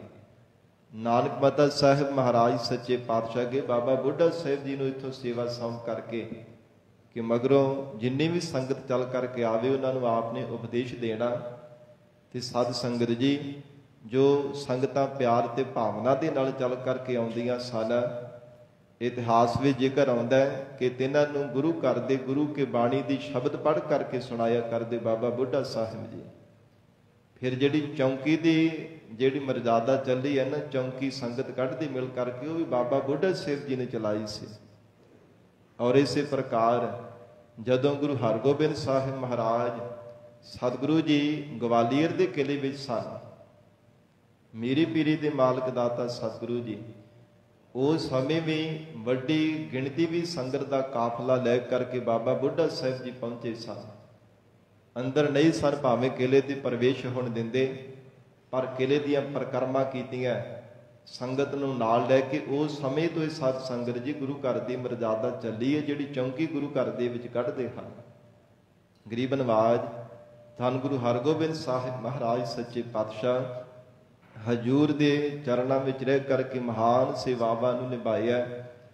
ਔਰ 6ਵੀਂ ਜਾਮੇ ਤੱਕ ਗੁਰਤਾ ਗੱਦੀ ਦਾ ਤਿਲਕ ਇਹ ਸੇਵਾ ਬਾਬਾ ਬੁੱਢਾ ਸਾਹਿਬ ਜੀ ਆਪਣੇ ਹੱਥੀਂ ਕਰਦੇ ਰਹੇ ਸਨ। ਤੇ ਸਾਧ ਸੰਗਤ ਜੀ ਇਤਿਹਾਸ ਅੰਦਰ ਜ਼ਿਕਰ ਆਉਂਦਾ ਕਿ ਕੁੱਲ ਜਿਹੜੀ ਆਰਬਲਾ ਸੀ ਨਾ ਬਾਬਾ ਬੁੱਢਾ ਸਾਹਿਬ ਜੀ ਦੀ 125 ਸਾਲ 1 ਮਹੀਨਾ ਤੇ 4 ਦਿਨ ਦੀ ਆਪ ਜੀ ਦੀ ਆਰਬਲਾ ਸੀ। 125 ਸਾਲ ਬਾਬਾ ਬੁੱਢਾ ਸਾਹਿਬ ਜੀ ਦੀ ਆਰਬਲਾ ਸੀ ਜਦੋਂ ਸੱਚਖੰਡ ਗਮਨ ਕੀਤਾ। ਔਰ ਇਤਿਹਾਸਕਾਰਾਂ ਨੇ ਜ਼ਿਕਰ ਕੀਤਾ ਕਿ ਜਦੋਂ ਸੱਚਖੰਡ ਗਮਨ ਕਰਨਾ ਸੀ ਤੇ ਸਿੱਖ ਦੇ ਕੋਲੋਂ ਸੁਨੇਹਾ ਭੇਜਿਆ, ਮਹਾਰਾਜ ਸੱਚੇ ਪਾਤਸ਼ਾਹ ਜੀ ਮੈਨੂੰ ਦਰਸ਼ਨ ਬਖਸ਼ਿਸ਼ ਕਰੋ। ਧੰਨ ਗੁਰੂ ਹਰਗੋਬਿੰਦ ਸਾਹਿਬ ਸੱਚੇ ਪਾਤਸ਼ਾਹ ਮਹਾਰਾਜ ਜੋ ਰਮਦਾਸ ਸਤਿਗੁਰੂ ਜੀ ਦੀ ਗਏ ਹੈ ਸੱਚਖੰਡ ਸ੍ਰੀ ਹਰਿਮੰਦਰ ਸਾਹਿਬ ਤੋਂ ਚੱਲ ਕਰਕੇ। ਔਰ ਸਤਿਗੁਰੂ ਜੀ ਨੇ ਜਦੋਂ ਦਰਸ਼ਨ ਬਖਸ਼ਿਆ, ਨੇਤਰਾਂ ਵਿੱਚ ਜਲ ਭਰ ਆਇਆ, ਬੜੇ ਵੈਰਾਗ ਦੇ ਨਾਲ ਮਹਾਰਾਜ ਸੱਚੇ ਪਾਤਸ਼ਾਹ ਦੇ ਚਰਨਾਂ ਤੇ ਨਮਸਕਾਰ ਕੀਤੀ ਹੈ। ਔਰ ਸਤਿਗੁਰੂ ਜੀ ਵੀ ਬੜੇ ਸਤਿਕਾਰ ਵਜੋਂ ਬਾਬਾ ਬੁੱਢਾ ਸਾਹਿਬ ਜੀ ਦੇ ਚਰਨਾਂ ਤੇ ਝੁਕ ਕਰਕੇ ਨਮਸਕਾਰ ਕਰਿਆ ਕਰਦੇ ਸਨ, ਬੜੇ ਪਿਆਰ ਤੇ ਅਦਬ ਦੇ ਨਾਲ। ਗਰੀਬ ਨਵਾਜ ਸਤਿਗੁਰੂ ਜੀ ਕੁਝ ਦਿਨ ਇਹਨਾਂ ਦੇ ਪਾਸ ਰਹੇ ਹਨ ਬਾਬਾ ਬੁੱਢਾ ਸਾਹਿਬ ਜੀ ਦੇ ਕੋਲ। ਔਰ ਸਤਿਗੁਰੂ ਜੀ ਦੇ ਚਰਨਾਂ ਵਿੱਚ ਬੇਨਤੀ ਕੀਤੀ, ਮਹਾਰਾਜ ਹੁਣ ਸੱਚਖੰਡ ਗਮਨ ਕਰਨਾ ਹੈ। ਹੇ ਗਰੀਬ ਨਵਾਜ ਆਪ ਜੀ ਦੇ ਦੀਦਾਰ ਕਰਦੇ ਹੋਏ ਮਹਾਰਾਜ ਸੱਚੇ ਪਾਤਸ਼ਾਹ ਸਰੀਰ ਨੂੰ ਤਿਆਗ ਦੇਵਨ। ਆਪ ਨੇ ਕਿਰਪਾ ਕਰਕੇ ਅਸੀਸ ਬਖਸ਼ਿਸ਼ ਕਰਨੀ। ਔਰ ਆਪਣੇ ਪੁੱਤਰ ਭਾਈ ਭਾਨਾ ਜੀ ਗਰੀਬ ਨਵਾਜ ਗੁਰੂ ਹਰਗੋਬਿੰਦ ਸਾਹਿਬ ਮਹਾਰਾਜ ਸਾਹਿਬ ਜੀ ਦੇ ਹੱਥੀਂ ਬਾਹ ਫੜਾਈ ਹੈ ਕਿ ਮਹਾਰਾਜ ਕਿਰਪਾ ਕਰੋ, ਮੇਰੇ ਪੁੱਤਰ ਨੂੰ ਆਪਣੇ ਚਰਨਾਂ ਦੇ ਪਾਸ ਰੱਖੋ। ਹੇ ਗਰੀਬ ਨਵਾਜ ਜਿਵੇਂ ਮੇਰੇ ਤੋਂ ਆਪ ਨੇ ਕਿਰਪਾ ਕਰਕੇ ਗੁਰੂ ਘਰ ਦੀ ਸੇਵਾ ਲਈ, ਇਸੇ ਤਰ੍ਹਾਂ ਮਹਾਰਾਜ ਮੇਰੇ ਪੁੱਤਰ ਨੂੰ ਆਪਣੇ ਚਰਨਾਂ ਵਿੱਚ ਰੱਖ ਕੇ ਸੇਵਾ ਕਰਵਾਉਣੀ। ਹੇ ਗਰੀਬ ਨਵਾਜ ਇਹਨਾਂ ਦਾ ਭਲਾ ਹੋ ਜਾਵੇਗਾ। ਔਰ ਭਾਈ ਭਾਨਾ ਜੀ ਨੂੰ ਸੌਂਪ ਦਿੱਤਾ ਗੁਰੂ ਹਰਗੋਬਿੰਦ ਸਾਹਿਬ ਸੱਚੇ ਪਾਤਸ਼ਾਹ ਜੀ ਦੇ ਪਾਸ।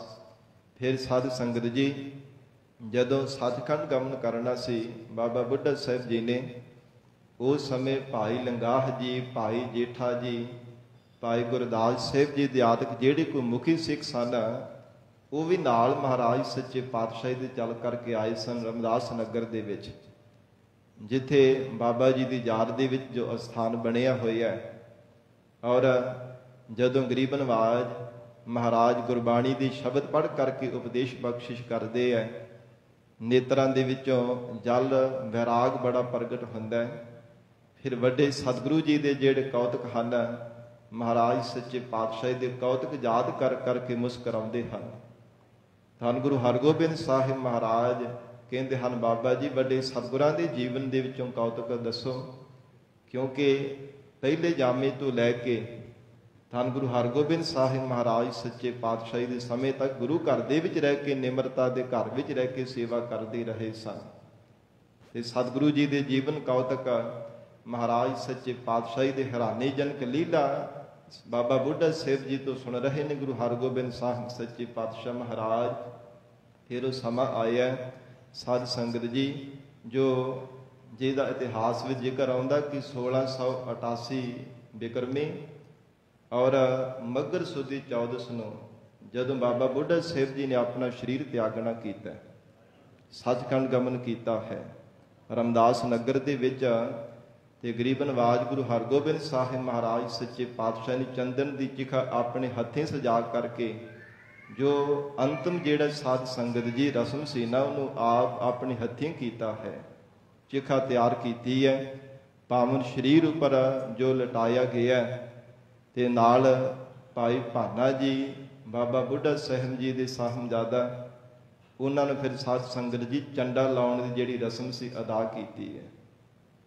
ਔਰ ਬਾਬਾ ਜੇਠਾ ਜੀ ਗਰੀਬ ਨਵਾਜ ਗੁਰੂ ਹਰਗੋਬਿੰਦ ਸਾਹਿਬ ਮਹਾਰਾਜ ਜੀ ਦੇ ਪਿਆਰੇ ਗੁਰਸਿੱਖ ਪਹਿਲਾਂ ਜਪਜੀ ਸਾਹਿਬ ਗੁਰਬਾਣੀ ਦਾ ਪਾਠ ਕੀਤਾ, ਫਿਰ ਅਡੋਲ ਚੌਂਕੜਾ ਲਾ ਕਰਕੇ ਜਦੋਂ ਚੰਡਾ ਲਗਾਇਆ ਕੀਰਤਨ ਸੋਹਲੇ ਗੁਰਬਾਣੀ ਦਾ ਜਾਪ ਕੀਤਾ ਗਿਆ ਜੋ ਗੁਰੂ ਘਰ ਦੀ ਮਰਜ਼ਾਦਾ ਹੈ। ਔਰ ਇਸ ਪ੍ਰਕਾਰ ਫਿਰ ਜਦੋਂ ਇਸ਼ਨਾਨ ਪਾਨ ਕਰਕੇ ਸੱਚਖੰਡ ਸ੍ਰੀ ਹਰਿਮੰਦਰ ਸਾਹਿਬ ਆਏ ਹੈ, ਮਹਾਰਾਜ ਸੱਚੇ ਪਾਤਸ਼ਾਹ ਨੇ ਸੰਗਤ ਨੂੰ ਫਿਰ ਉਪਦੇਸ਼ ਬਖਸ਼ਿਸ਼ ਕੀਤਾ ਹੈ ਕਿ ਐਸੇ ਬੰਦਗੀ ਕਰਨ ਵਾਲੇ ਇਹ ਬ੍ਰਹਮ ਵੇਦ ਤੇ ਉੱਘੇ ਸਿੱਖ ਹਨ ਬਾਬਾ ਬੁੱਢਾ ਸਾਹਿਬ ਜੀ, ਜਿਨ੍ਹਾਂ ਨੇ ਗੁਰੂ ਘਰ ਦੇ ਵਿੱਚ ਲੰਬੇਰਾ ਸਮਾਂ ਰਹਿ ਕੇ ਗੁਰੂ ਘਰ ਦੀਆਂ ਮਹਾਨ ਸੇਵਾਵਾਂ ਨੂੰ ਨਿਭਾਇਆ, ਪਰ ਰਾਈ ਮਾਤਰ ਵੀ ਕਦੇ ਹਉਮੈ ਨਹੀਂ ਮਨ ਵਿੱਚ ਧਾਰਨ ਕੀਤੀ। ਔਰ ਗਰੀਬ ਨਵਾਜ ਸਤਿਗੁਰੂ ਜੀ ਨੇ ਉਪਦੇਸ਼ ਬਖਸ਼ਿਸ਼ ਕੀਤਾ ਹੈ। ਸੋ ਅੱਜ ਸਾਧ ਸੰਗਤ ਜੀ ਬਾਬਾ ਬੁੱਢਾ ਸਾਹਿਬ ਜੀ ਦਾ ਸੱਚਖੰਡ ਗਮਨ ਦਿਵਸ ਹੈ, ਕੋਟਾਨ ਕੋਟ ਪ੍ਰਣਾਮ ਹੈ। ਸਤਿਗੁਰੂ ਜੀ ਮਿਹਰ ਕਰਨ, ਸਾਨੂੰ ਧਰਮ ਕਰੋ ਪਿਆਰੀ ਸਿੱਖੀ ਨਾਮ ਦੀ ਦਾਤ ਆਪਣੇ ਚਰਨਾਂ ਦਾ ਭਰੋਸਾ ਬਖਸ਼ਿਸ਼ ਕਰਨ। ਇਹ ਗੁਰੂ ਚਰਨਾਂ ਵਿੱਚ ਅਰਦਾਸ ਕਰੀਏ। ਆਓ ਹੁਣ ਪਿਆਰ ਦੇ ਨਾਲ ਕੋਈ ਸਮਾਂ ਗੁਰੂ ਚਰਨਾਂ ਵਿੱਚ ਬੈਠ ਕੇ ਲੜੀਵਾਰ ਗੁਰੂ ਸ਼ਬਦ ਦੀ ਵਿਚਾਰ ਸਰਵਣ ਕਰੀਏ, ਜੋ ਹਰ ਰੋਜ਼ ਇਸ ਪਾਵਨ ਅਸਥਾਨ ਤੇ ਗੁਰਬਾਣੀ ਦੀ ਕਥਾ ਸਰਵਣ ਕਰਦੇ ਹਾਂ। ਵਿਚਾਰ ਦੀ ਪ੍ਰਾਰੰਭਤਾ ਤੋਂ ਪਹਿਲਾਂ ਧੰਨ ਸ਼੍ਰੀ ਗੁਰੂ ਗ੍ਰੰਥ ਸਾਹਿਬ ਮਹਾਰਾਜ ਜੀ ਨੂੰ ਸੀਸ ਝੁਕਾ ਕੇ ਪਿਆਰ ਅਦਬ ਨਾਲ ਉਚਾਰਨ ਕਰੋ ਜੀ। ਸਤਨਾਮ ਸ੍ਰੀ ਵਾਹਿਗੁਰੂ ਸਾਹਿਬ ਜੀ। ਸਤਨਾਮ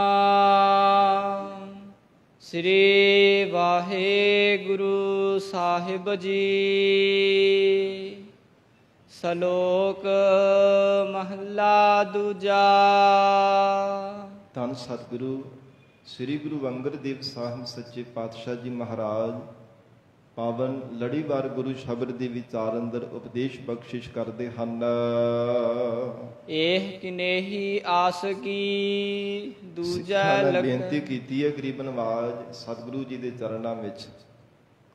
ਇਹ ਧੰਨ ਗੁਰੂ ਅੰਗਦ ਦੇਵ ਸਾਹਿਬ ਸੱਚੇ ਪਾਤਸ਼ਾਹ ਜੀ ਮਹਾਰਾਜ, ਸੰਸਾਰ ਦੇ ਅੰਦਰ ਬੜੇ ਜੀਵ ਹਨ ਜਿਹੜੇ ਆਸਕ ਅਖਵਾਉਣ ਵਾਲੇ ਹੈ, ਜਿਹੜੇ ਪ੍ਰੇਮੀ ਅਖਵਾਉਣ ਵਾਲੇ ਹਨ ਕਿ ਸਾਡੇ ਹਿਰਦੇ ਅੰਦਰ ਸੱਚਾ ਪ੍ਰੇਮ ਹੈ, ਸਾਡੇ ਹਿਰਦੇ ਅੰਦਰ ਪ੍ਰਮਾਤਮਾ ਦੇ ਚਰਨਾਂ ਦੇ ਪਿਆਰ ਹੈ, ਅਸੀਂ ਰੱਬ ਦੇ ਸੱਚੇ ਆਸ਼ਿਕ ਹਾਂ। ਮਹਾਰਾਜ ਆਪ ਕਿਰਪਾ ਕਰਕੇ ਉਪਦੇਸ਼ ਬਖਸ਼ਿਸ਼ ਕਰੋ ਕਿ ਸੱਚੇ ਆਸ਼ਿਕ ਕਿਹਨਾਂ ਨੂੰ ਕਿਹਾ ਜਾ ਸਕਦਾ ਹੈ। ਮਹਾਰਾਜ ਸੱਚੇ ਰੱਬ ਦੇ ਪਿਆਰੇ ਜਿਨ੍ਹਾਂ ਦੇ ਹਿਰਦੇ ਅੰਦਰ ਮਹਾਰਾਜ ਪਿਆਰ ਹੈ, ਕੌਣ ਸੱਚੇ ਹਨ ਸੰਸਾਰ ਅੰਦਰ? ਆਪ ਕਿਰਪਾ ਕਰਕੇ ਉਪਦੇਸ਼ ਬਖਸ਼ਿਸ਼ ਕਰੋ। ਖਡੂਰ ਸਾਹਿਬ ਪਾਵਨ ਅਸਥਾਨ ਤੇ ਸਤਿਗੁਰੂ ਜੀ ਨੇ ਸ਼ਬਦ ਉਚਾਰਨ ਕੀਤਾ, ਜਿੱਥੇ ਗਰੀਬ ਨਵਾਜ ਸਤਿਗੁਰੂ ਜੀ ਬਦਲਵਤ ਹੋ ਕਰਕੇ ਸਿੱਖਾਂ ਨੂੰ ਬਬੀਹ ਦੇ ਦੀਆਂ ਪਿਆਸਾਂ ਬੁਝਾਉਣ ਦੇ ਵਾਸਤੇ ਮਹਾਰਾਜ ਸੱਚੇ ਪਾਤਸ਼ਾਹ ਕਨ ਗਰਜਤ ਗੋਬਿੰਦ ਰੂਪ ਗਰੀਬ ਨਵਾਜ ਧੰਨ ਗੁਰੂ ਅੰਗਦ ਦੇਵ ਸਾਹਿਬ ਸੱਚੇ ਪਾਤਸ਼ਾਹ ਜੀ ਮਹਾਰਾਜ ਉਪਦੇਸ਼ ਰੂਪੀ ਵਰਖਾ ਕਰ ਰਹੇ ਹਨ।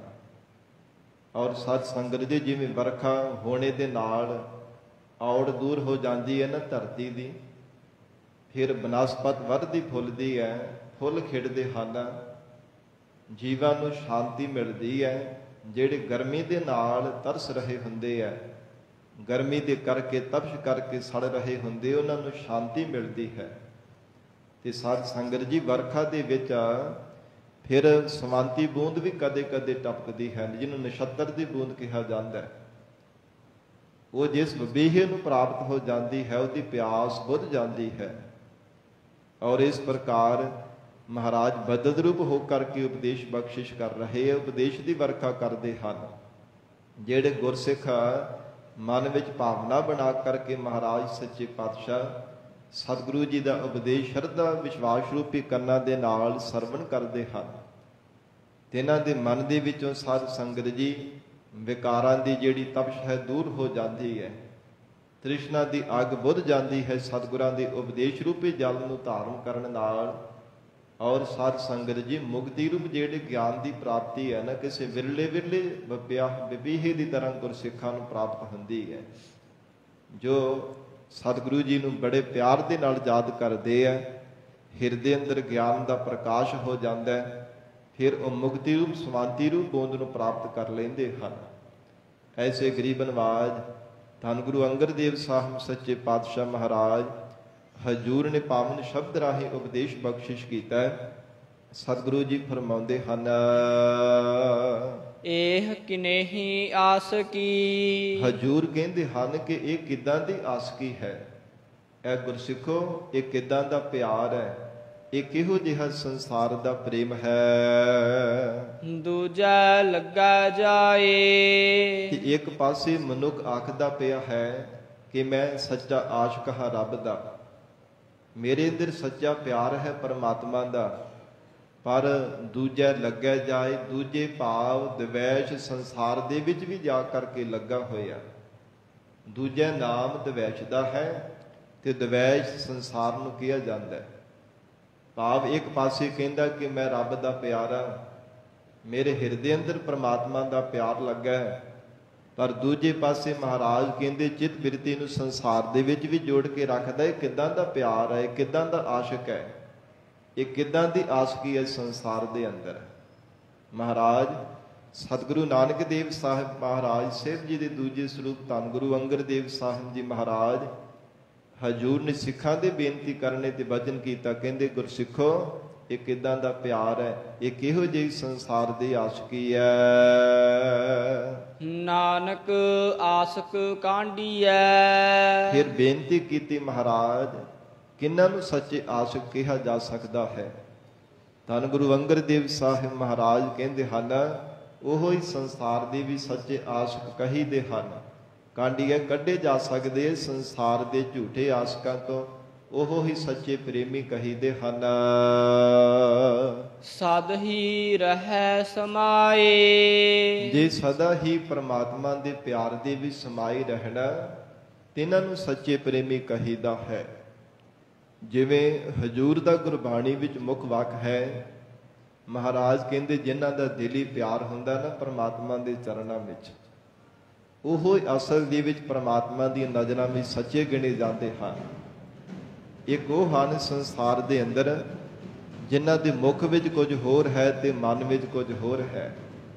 ਗਰੀਬ ਨਵਾਜ ਮਹਾਰਾਜ ਕਹਿੰਦੇ ਉਹਨਾਂ ਨੂੰ ਸੱਚੇ ਨਹੀਂ, ਉਹਨਾਂ ਨੂੰ ਕੱਚੇ ਕਿਹਾ ਜਾਂਦਾ ਹੈ। ਉਹਨਾਂ ਦਾ ਜੀਵਨ ਕੱਚਾ ਹੈ, ਕੱਚ ਦੀ ਤਰ੍ਹਾਂ ਹੈ। ਔਰ ਹਜੂਰ ਦਾ ਮੁੱਖ ਵਾਕ ਹੈ, ਦਿਲ ਹੋ ਮੁਹੱਬਤ ਜਿਨ ਸੇਈ ਸੱਚਿਆ, ਜਿਨ ਮਨ ਹੋਰ ਮੁਖ ਹੋਰ ਸੇ ਕਾਂਢੇ ਕੱਚਿਆ, ਰਤੇ ਇਸ਼ਕ ਖੁਦਾਏ ਰੰਗ ਦੀਦਾਰ ਕੇ, ਵਿਸਰਿਆ ਜਿਨ ਨਾਮ ਸੇ ਪੋਏ ਭਾਰ ਥੀਏ। ਮਹਾਰਾਜ ਕਹਿੰਦੇ ਉਹ ਧਰਤੀ ਦੇ ਬੋਝ ਹਨ ਜਿਨ੍ਹਾਂ ਨੇ ਝੂਠਾ ਹੀ ਸੰਸਾਰ ਦੇ ਅੰਦਰ ਆਪਣਾ ਪ੍ਰੇਮਪੂਰਨਾ ਸੰਸਾਰ ਦੇ ਅੰਦਰ ਵਿਖਾਵਾ ਹੀ ਧਾਰਨ ਕੀਤਾ। ਐਵੇਂ ਵਿਖਾਵੇ ਮਾਤਰ ਗੱਲੇ ਬਾਤੀ ਕਹੀ ਜਾਂਦਾ ਕਿ ਮੇਰਾ ਬੜਾ ਪਿਆਰ ਹੈ ਪਰਮਾਤਮਾ ਦੇ ਚਰਨਾਂ ਨਾਲ, ਹਿਰਦਿਓਂ ਪਿਆਰ ਲੱਗਾ, ਪਰ ਮਹਾਰਾਜ ਕਹਿੰਦੇ ਕਿੱਦਾਂ ਦਾ ਪਿਆਰ ਹੈ। ਦੂਜਾ ਲੱਗਿਆ ਜਾਏ ਸੰਸਾਰ ਦੇ ਵਿੱਚ ਵੀ ਮੋਹ ਮਮਤਾ ਵਿੱਚ ਜੁੜਿਆ ਰਹਿੰਦਾ, ਕਦੇ ਸਰੀਰਾਂ ਦਾ ਮੋਹ ਦੇ ਬੰਧਨ ਵਿੱਚ ਬੱਝਾ ਰਹਿੰਦਾ, ਕਦੇ ਪਦਾਰਥਾਂ ਦੀ ਮਮਤਾ ਦੇ ਵਿੱਚ ਬੱਝਾ ਰਹਿੰਦਾ। ਇਹ ਕਿੱਦਾਂ ਦਾ ਪਿਆਰ ਹੈ। ਅਸਲ ਦੇ ਵਿੱਚ ਮਹਾਰਾਜ ਕਹਿੰਦੇ ਉਹ ਸੱਚਾ ਪਿਆਰ ਹੈ ਜੋ ਅਕਾਲ ਪੁਰਖ ਵਾਹਿਗੁਰੂ ਜੀ ਦੇ ਚਰਨਾਂ ਦੇ ਨਾਲ ਹਰ ਸਮੇਂ ਜੀਵਨ ਪਰਯੰਤ ਜੁੜਿਆ ਰਹਿੰਦਾ ਹੈ। ਤਨ ਕਰਕੇ ਭਾਵੇਂ ਸੰਸਾਰ ਦੇ ਅੰਦਰ ਵਿਚਰਦਾ, ਪਰ ਮਨ ਕਰਕੇ ਕਦੇ ਵੀ ਵਾਹਿਗੁਰੂ ਨੂੰ ਆਪਣੇ ਹਿਰਦਿਓਂ ਵਿਸਾਰਦਾ ਨਹੀਂ ਹੈ। ਜੀਵਨ ਦੇ ਵਿੱਚ ਦੁੱਖ ਮਿਲੇ ਸੁੱਖ ਮਿਲੇ ਸਮਾਨ ਬਿਰਤੀ ਰੱਖ ਕੇ ਪਰਮਾਤਮਾ ਨੂੰ ਚੇਤੇ ਕਰਦਾ ਹੈ। ਨਹੀਂ ਤਾਂ ਬਹੁਤਾਤ ਵਿੱਚ ਸਾਡਾ ਇਦਾਂ ਦਾ ਸੁਭਾਅ ਹੈ, ਸੁੱਖ ਵੇਲੇ ਤਾਂ ਕਹਿੰਦੇ ਹਾਂ ਜੀ ਪਰਮਾਤਮਾ ਅਕਾਲ ਪੁਰਖ ਵਾਹਿਗੁਰੂ ਹੈ, ਪਰ ਦੁੱਖ ਵੇਲੇ ਔਕੜ ਦੇ ਵੇਲੇ ਰੱਬ ਨੂੰ ਤਾਨੇ ਮਾਰਨ ਲੱਗ ਪੈਂਦੇ ਹਾਂ। ਹੇ ਪਰਮਾਤਮਾ ਅਸੀਂ ਤੇਰਾ ਕੀ ਵਿਗਾੜਿਆ, ਹੇ ਪਰਮੇਸ਼ਰ ਸਾਡੇ ਕਾਰਜ ਦੇ ਵਿੱਚ ਵਿਘਨ ਪਾ ਦਿੱਤਾ, ਔਕੜਾਂ ਪਾ ਦਿੱਤੀਆਂ, ਸਾਡੇ ਘਰ ਦੇ ਵਿੱਚ ਕੋਈ ਨੌਜਵਾਨ ਪੁੱਤ ਚੜ੍ਹਾਈ ਕਰ ਜੇ ਤੇ ਰੱਬ ਨੂੰ ਤਾਨੇ ਮਾਰਨ ਲੱਗ ਪੈਂਦੇ ਹਾਂ, ਰੱਬਾ ਅਸੀਂ ਕੀ ਤੇਰਾ ਵਿਗਾੜਿਆ ਸੀ। ਇਉਂ ਗਰੀਬ ਨਵਾਜ ਮਹਾਰਾਜ ਕਹਿੰਦੇ ਅਜਿਹਾ ਨਹੀਂ, ਇੱਕ ਐਸਾ ਪਿਆਰ ਹੈ ਰੱਬ ਦੇ ਨਾਲ, ਪਰਮਾਤਮਾ ਦੇ ਭਾਣੇ ਵੀ ਚੱਲਣਾ, ਪਰਮੇਸ਼ਰ ਦੀ ਰਜ਼ਾ ਨੂੰ ਸੱਚ ਕਰਕੇ ਮੰਨਣਾ, ਉਹ ਅਸਲ ਆਸ਼ਕ ਮੰਨਿਆ ਜਾਂਦਾ ਰੱਬ ਦਾ, ਉਹ ਅਸਲ ਪ੍ਰੇਮੀ ਮੰਨਿਆ ਜਾਂਦਾ ਹੈ ਕਿ ਉਹਦੇ ਹਿਰਦੇ ਅੰਦਰ ਸੱਚਾ ਪਿਆਰ ਹੈ। ਜੀਵਨ ਦੇ ਅੰਦਰ ਦੁੱਖ ਸੁੱਖ ਵੇੜੇ ਸਮਾਨ ਬਿਰਤੀ ਰੱਖ ਕੇ ਪਰਮਾਤਮਾ ਨੂੰ ਚੇਤੇ ਕਰਨਾ, ਜੇ ਸੁੱਖ ਮਿਲਿਆ ਤੇ ਸ਼ੁਕਰਾਨਾ ਕਰਨਾ। हे ਪ੍ਰਮਾਤਮਾ, ਮੇਰੇ ਪੂਰਬਲੇ ਪੁੰਨ ਕਰਮਾਂ ਦਾ ਫਲ ਆਪਨੇ ਮੇਰੀ ਝੋਲੀ ਵਿੱਚ ਪਾਇਆ ਹੈ। ਜੇ ਦੁੱਖ ਮਿਲਿਆ ਤੇ ਤਾਂ ਵੀ ਅਰਦਾਸ ਕਰਨੀ, ਹੈ ਪ੍ਰਮਾਤਮਾ ਮੇਰੇ ਦੁੱਖ ਕਰਮਾਂ ਦਾ ਫਲ ਮੇਰੀ ਝੋਲੀ ਵਿੱਚ ਪਾਇਆ।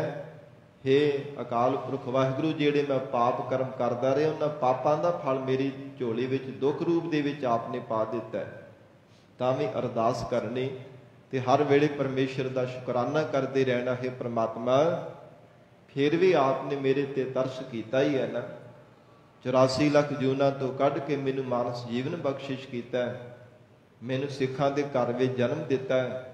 हे ਪ੍ਰਮਾਤਮਾ, ਮੈਨੂੰ ਸਿੱਖੀ ਦੀ ਦਾਤ ਬਖਸ਼ੀ ਹੈ।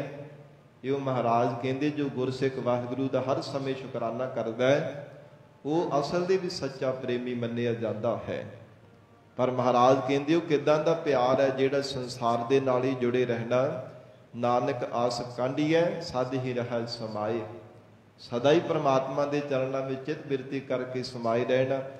ਭਾਵੇਂ ਜ਼ਿੰਦਗੀ ਵਿੱਚ ਜਿੰਨੀ ਮਰਜ਼ੀ ਔਕੜ ਦਾ ਕੋਈ ਸਮਾਂ ਆ ਜਾਂਦਾ, ਭਾਵੇਂ ਦੁਖੀ ਵੀ ਹੋਣਾ ਪਵੇ, ਤਾਂ ਵੀ ਕਦੇ ਪ੍ਰਮਾਤਮਾ ਦੇ ਕੋਈ ਗਿਲਾ ਨਹੀਂ ਕਰਨਾ।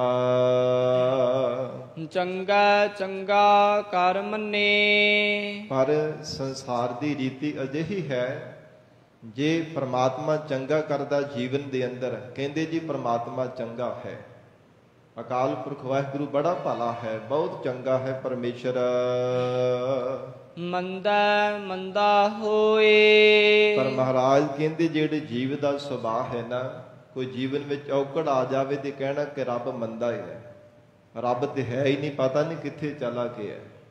ਸਾਨੂੰ ਸੁੱਖ ਦੇਣ ਦੀ ਥਾਂ ਹੁਣ ਸਮਾਂ ਆਇਆ ਤੇ ਪ੍ਰਮਾਤਮਾ ਪਤਾ ਨਹੀਂ ਕਿੱਥੇ ਚਲਾ ਗਿਆ, ਰੱਬ ਹੈ ਵੀ ਹੈ ਕਿ ਨਹੀਂ ਹੈਗਾ। ਇਦਾਂ ਦੀਆਂ ਵਿਚਾਰਾਂ ਦੀਆਂ ਗਿਣਤੀਆਂ ਗਿਣਦਾ ਰਹਿੰਦਾ ਹੈ।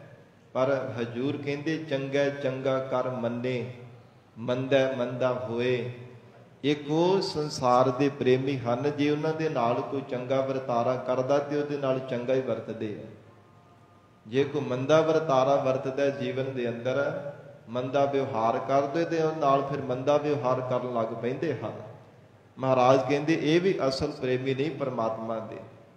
ਗਰੀਬ ਨਵਾਜ ਸਤਿਗੁਰੂ ਜੀ ਕਹਿੰਦੇ ਜਿੱਦਾਂ ਦਾ ਵਰਤਾਰਾ ਕਰਦੇ ਉਦਾਂ ਦੇ ਵਰਤਾਰੇ ਵਿੱਚ ਵਰਤਣ ਵਾਲੇ ਹਨ। ਆਸਕ ਇਹ ਨਾ ਆਖੀਐ, ਹਜੂਰ ਕਹਿੰਦੇ ਗੁਰਸਿੱਖੋ ਇਹ ਵੀ ਪਰਮਾਤਮਾ ਦੇ ਸੱਚੇ ਆਸ਼ਕ ਨਹੀਂ ਕਹੇ ਜਾ ਸਕਦੇ, ਇਹ ਵੀ ਪਰਮੇਸ਼ਰ ਦੇ ਸੱਚੇ ਪ੍ਰੇਮੀ ਨਹੀਂ ਕਹੇ ਜਾ ਸਕਦੇ ਕਿ ਚੰਗੇ ਨਾਲ ਚੰਗਾ ਤੇ ਮੰਦੇ ਨਾਲ ਮੰਦਾ ਕਰਨਾ। ਜੇ ਲੇਖੈ ਵਰਤੈ ਸੋਏ, ਜਿਹੜੇ ਜ਼ਿੰਦਗੀ ਭਰ ਲੇਖਿਆਂ ਦੇ ਵਿੱਚ ਹੀ ਵਰਤਦੇ ਰਹਿੰਦੇ ਹਨ ਕਿ ਇਸ ਬੰਦੇ ਨੇ ਮੇਰੇ ਨਾਲ ਚੰਗਾ ਕੀਤਾ ਤੇ ਮੈਂ ਇਹਦੇ ਨਾਲ ਚੰਗਾ ਵਰਤਾਂ, ਤੇ ਫਲਾਣੇ ਬੰਦੇ ਨੇ ਮੇਰੇ ਨਾਲ ਮੰਦਾ ਵਿਵਹਾਰ ਕੀਤਾ ਤੇ ਮੈਂ ਵੀ ਮੰਦੇ ਵਿਵਹਾਰ ਨਾਲ ਹੀ ਵਰਤਾਂਗਾ। ਮਹਾਰਾਜ ਸੱਚੇ ਪਾਤਸ਼ਾਹ ਕਹਿੰਦੇ ਹਨ ਇਹ ਵੀ ਪਰਮਾਤਮਾ ਦੇ ਸੱਚੇ ਆਸ਼ਕ ਨਹੀਂ ਕਹੇ ਜਾ ਸਕਦੇ, ਇਹ ਵੀ ਰੱਬ ਦੇ ਸੱਚੇ ਪ੍ਰੇਮੀ ਨਹੀਂ ਆਖੇ ਜਾ ਸਕਦੇ। ਉਹ ਸੱਚੇ ਪ੍ਰੇਮੀ ਹਨ ਜਿਹੜੇ ਸਮਾਨ ਬਿਰਤੀ ਰੱਖ ਕੇ ਪਰਮਾਤਮਾ ਨੂੰ ਚੇਤੇ ਕਰਦੇ ਹਨ, ਵਾਹਿਗੁਰੂ ਦਾ ਸ਼ੁਕਰਾਨਾ ਕਰਦੇ ਰਹਿੰਦੇ ਐ, ਕਦੇ ਵੀ ਪਰਮਾਤਮਾ ਨੂੰ ਵਿਸਾਰਦੇ ਨਹੀਂ। ਉਹ ਮਹਾਰਾਜ ਕਹਿੰਦੇ ਸੱਚੇ ਆਸ਼ਕ ਹੈ ਰੱਬ ਦੇ। ਪਰ ਐਸੇ ਵੀ ਕਈ ਨਹੀਂ ਜਾ ਸਕਦੇ ਜਿਹੜੇ ਲੇਖਿਆਂ ਦੇ ਵਿੱਚ ਹੀ ਵਰਤਦੇ ਰਹਿੰਦੇ ਹਨ। ਜੇ ਕੋਈ ਔਕੜ ਦਾ ਸਮਾਂ ਆ ਗਿਆ ਤੇ ਰੱਬ ਨੂੰ ਤਾਨੇ ਮਾਰਨੇ ਕਿ ਮਹਾਰਾਜ ਮੈਂ ਇੰਨਾ ਸਮਾਂ ਬਾਣੀ ਪੜ੍ਹੀ ਫਿਰ ਵੀ ਮੈਨੂੰ ਜ਼ਿੰਦਗੀ ਵਿੱਚ ਦੁੱਖ ਹੀ ਦਿੱਤਾ।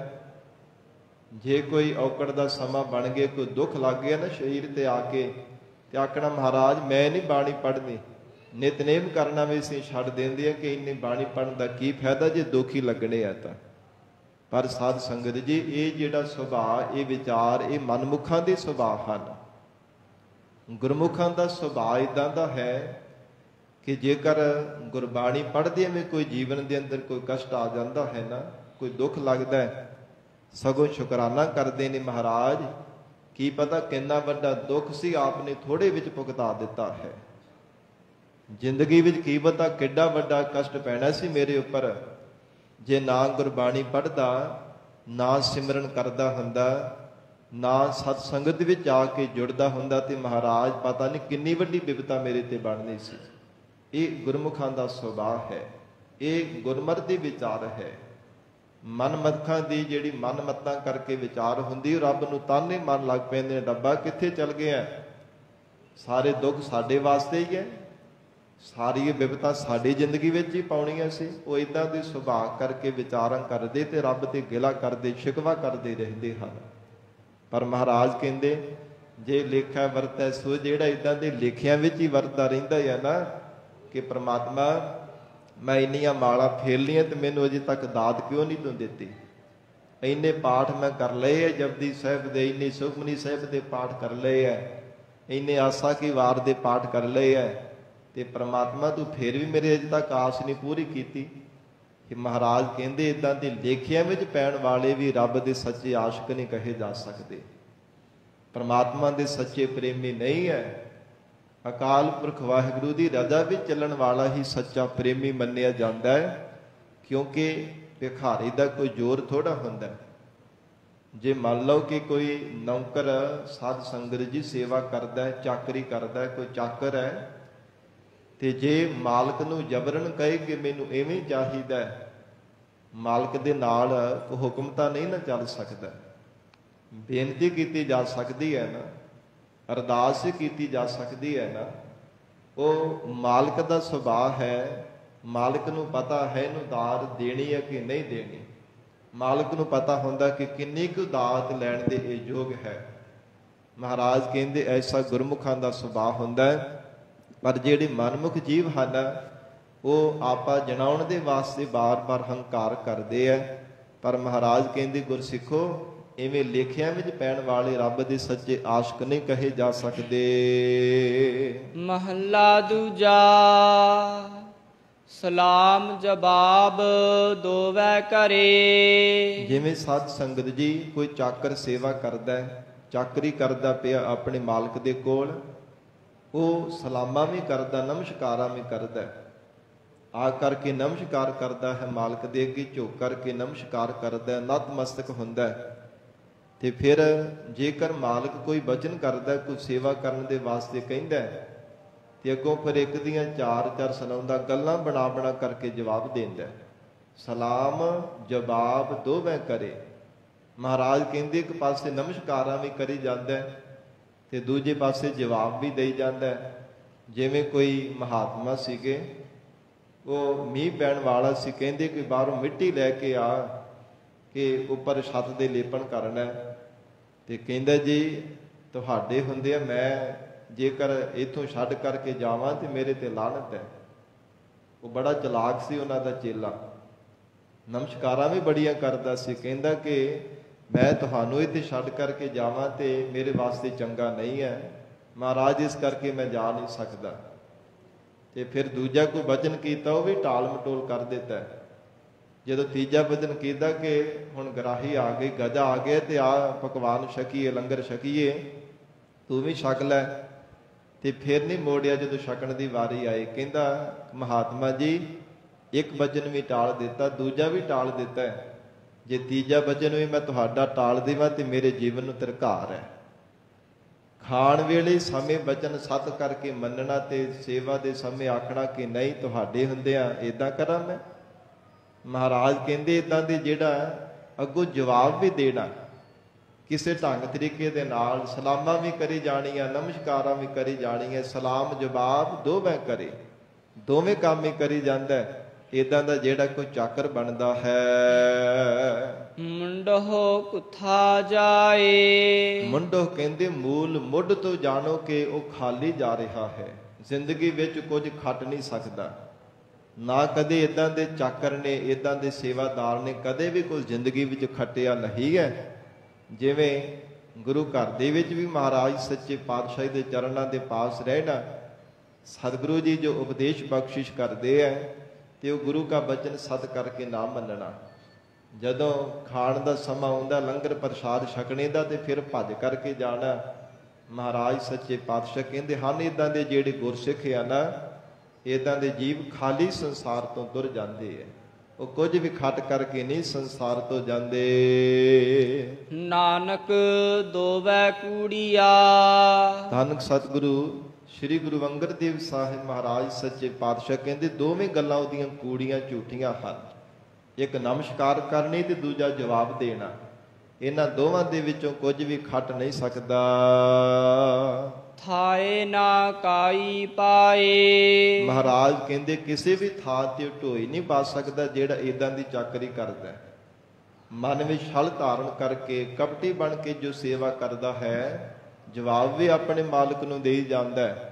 ਮੌਕਾ ਤਾੜ ਕਰਕੇ ਤੇ ਝੋਕ ਕਰਕੇ ਨਮਸਕਾਰਾਂ ਵੀ ਕਰੀ ਜਾਂਦਾ ਕਿ ਕੋਲ ਰਹਿਣਾ ਹੈ, ਕੁਝ ਖਾਣ ਪਾਣਨ ਵਾਸਤੇ ਤਾਂ ਮਿਲੂਗਾ ਹੀ ਨਾ।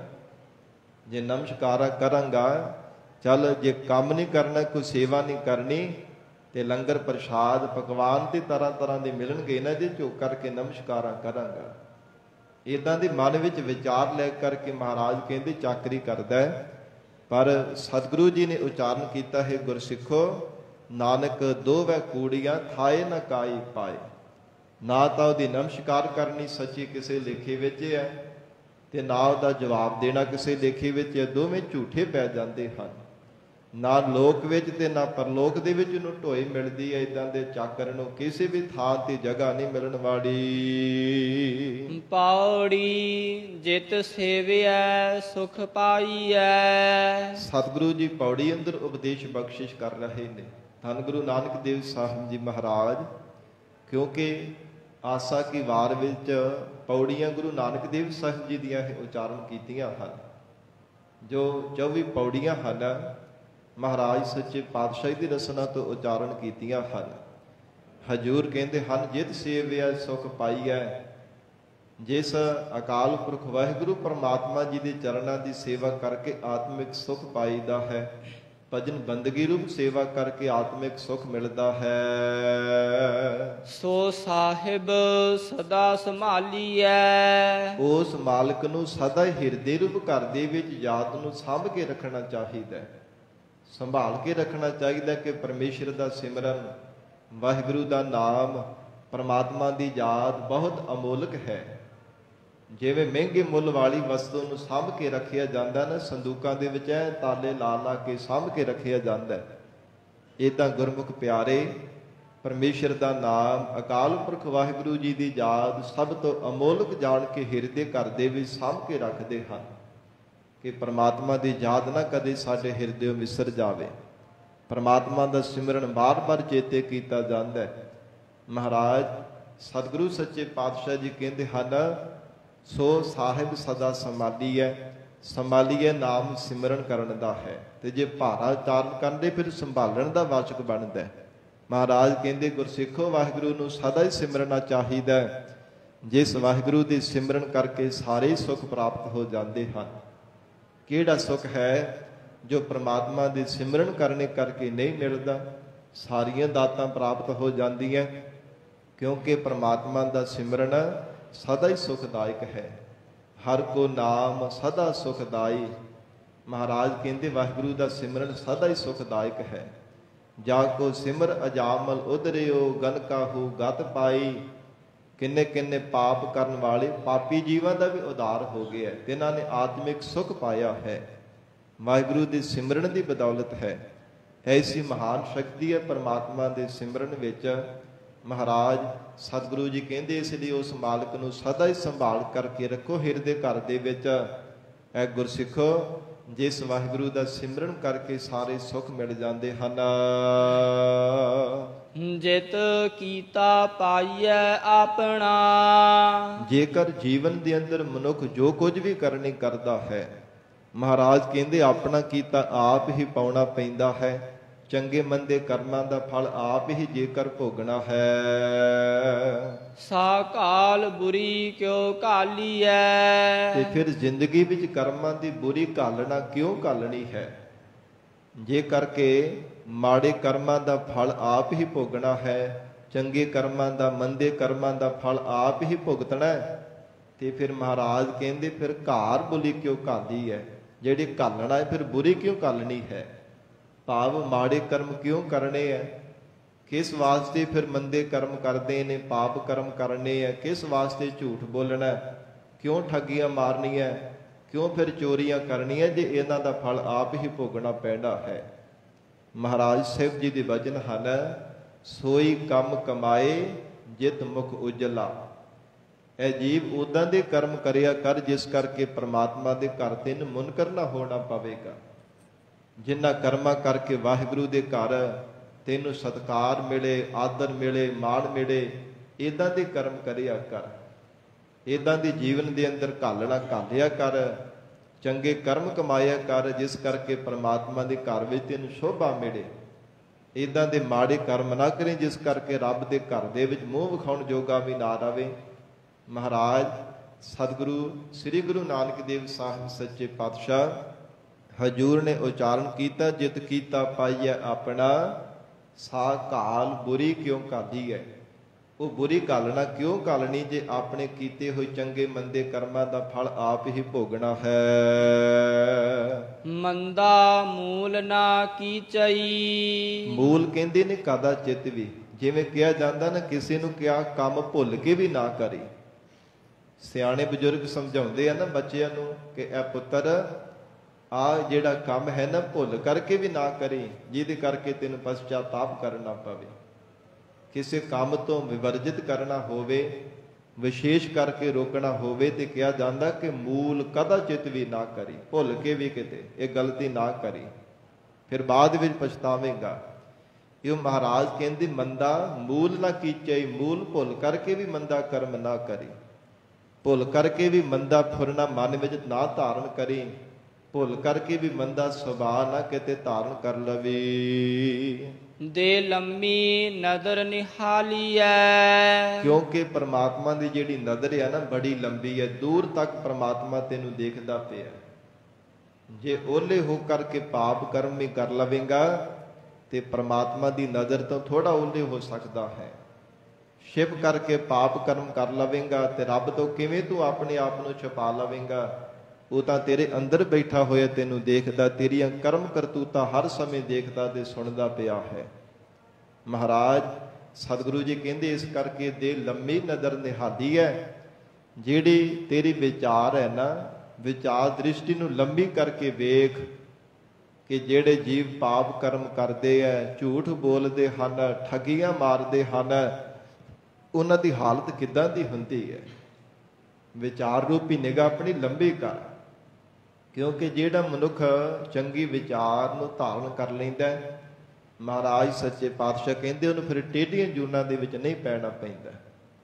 ਵਿਚਾਰ ਮਾਰੈ ਤਰੈ ਤਾਰੈ ਉਲਟ ਜੋਨ ਨਾ ਪਾਵੇ, ਉਹਨੂੰ ਫਿਰ ਟੇਢੀਆਂ ਜੂਨਾਂ ਵਿੱਚ ਨਹੀਂ ਪਰਮਾਤਮਾ ਪਾਉਂਦਾ। ਜਿਹੜਾ ਆਪਣੇ ਮਨ ਦੀਆਂ ਵਿਚਾਰਾਂ ਮਾਰ ਕੇ ਗੁਰੂ ਕੀ ਵਿਚਾਰ ਧਾਰਾ ਨੂੰ ਜੀਵਨ ਵਿੱਚ ਧਾਰਨ ਕਰ ਲੈਂਦਾ ਹੈ।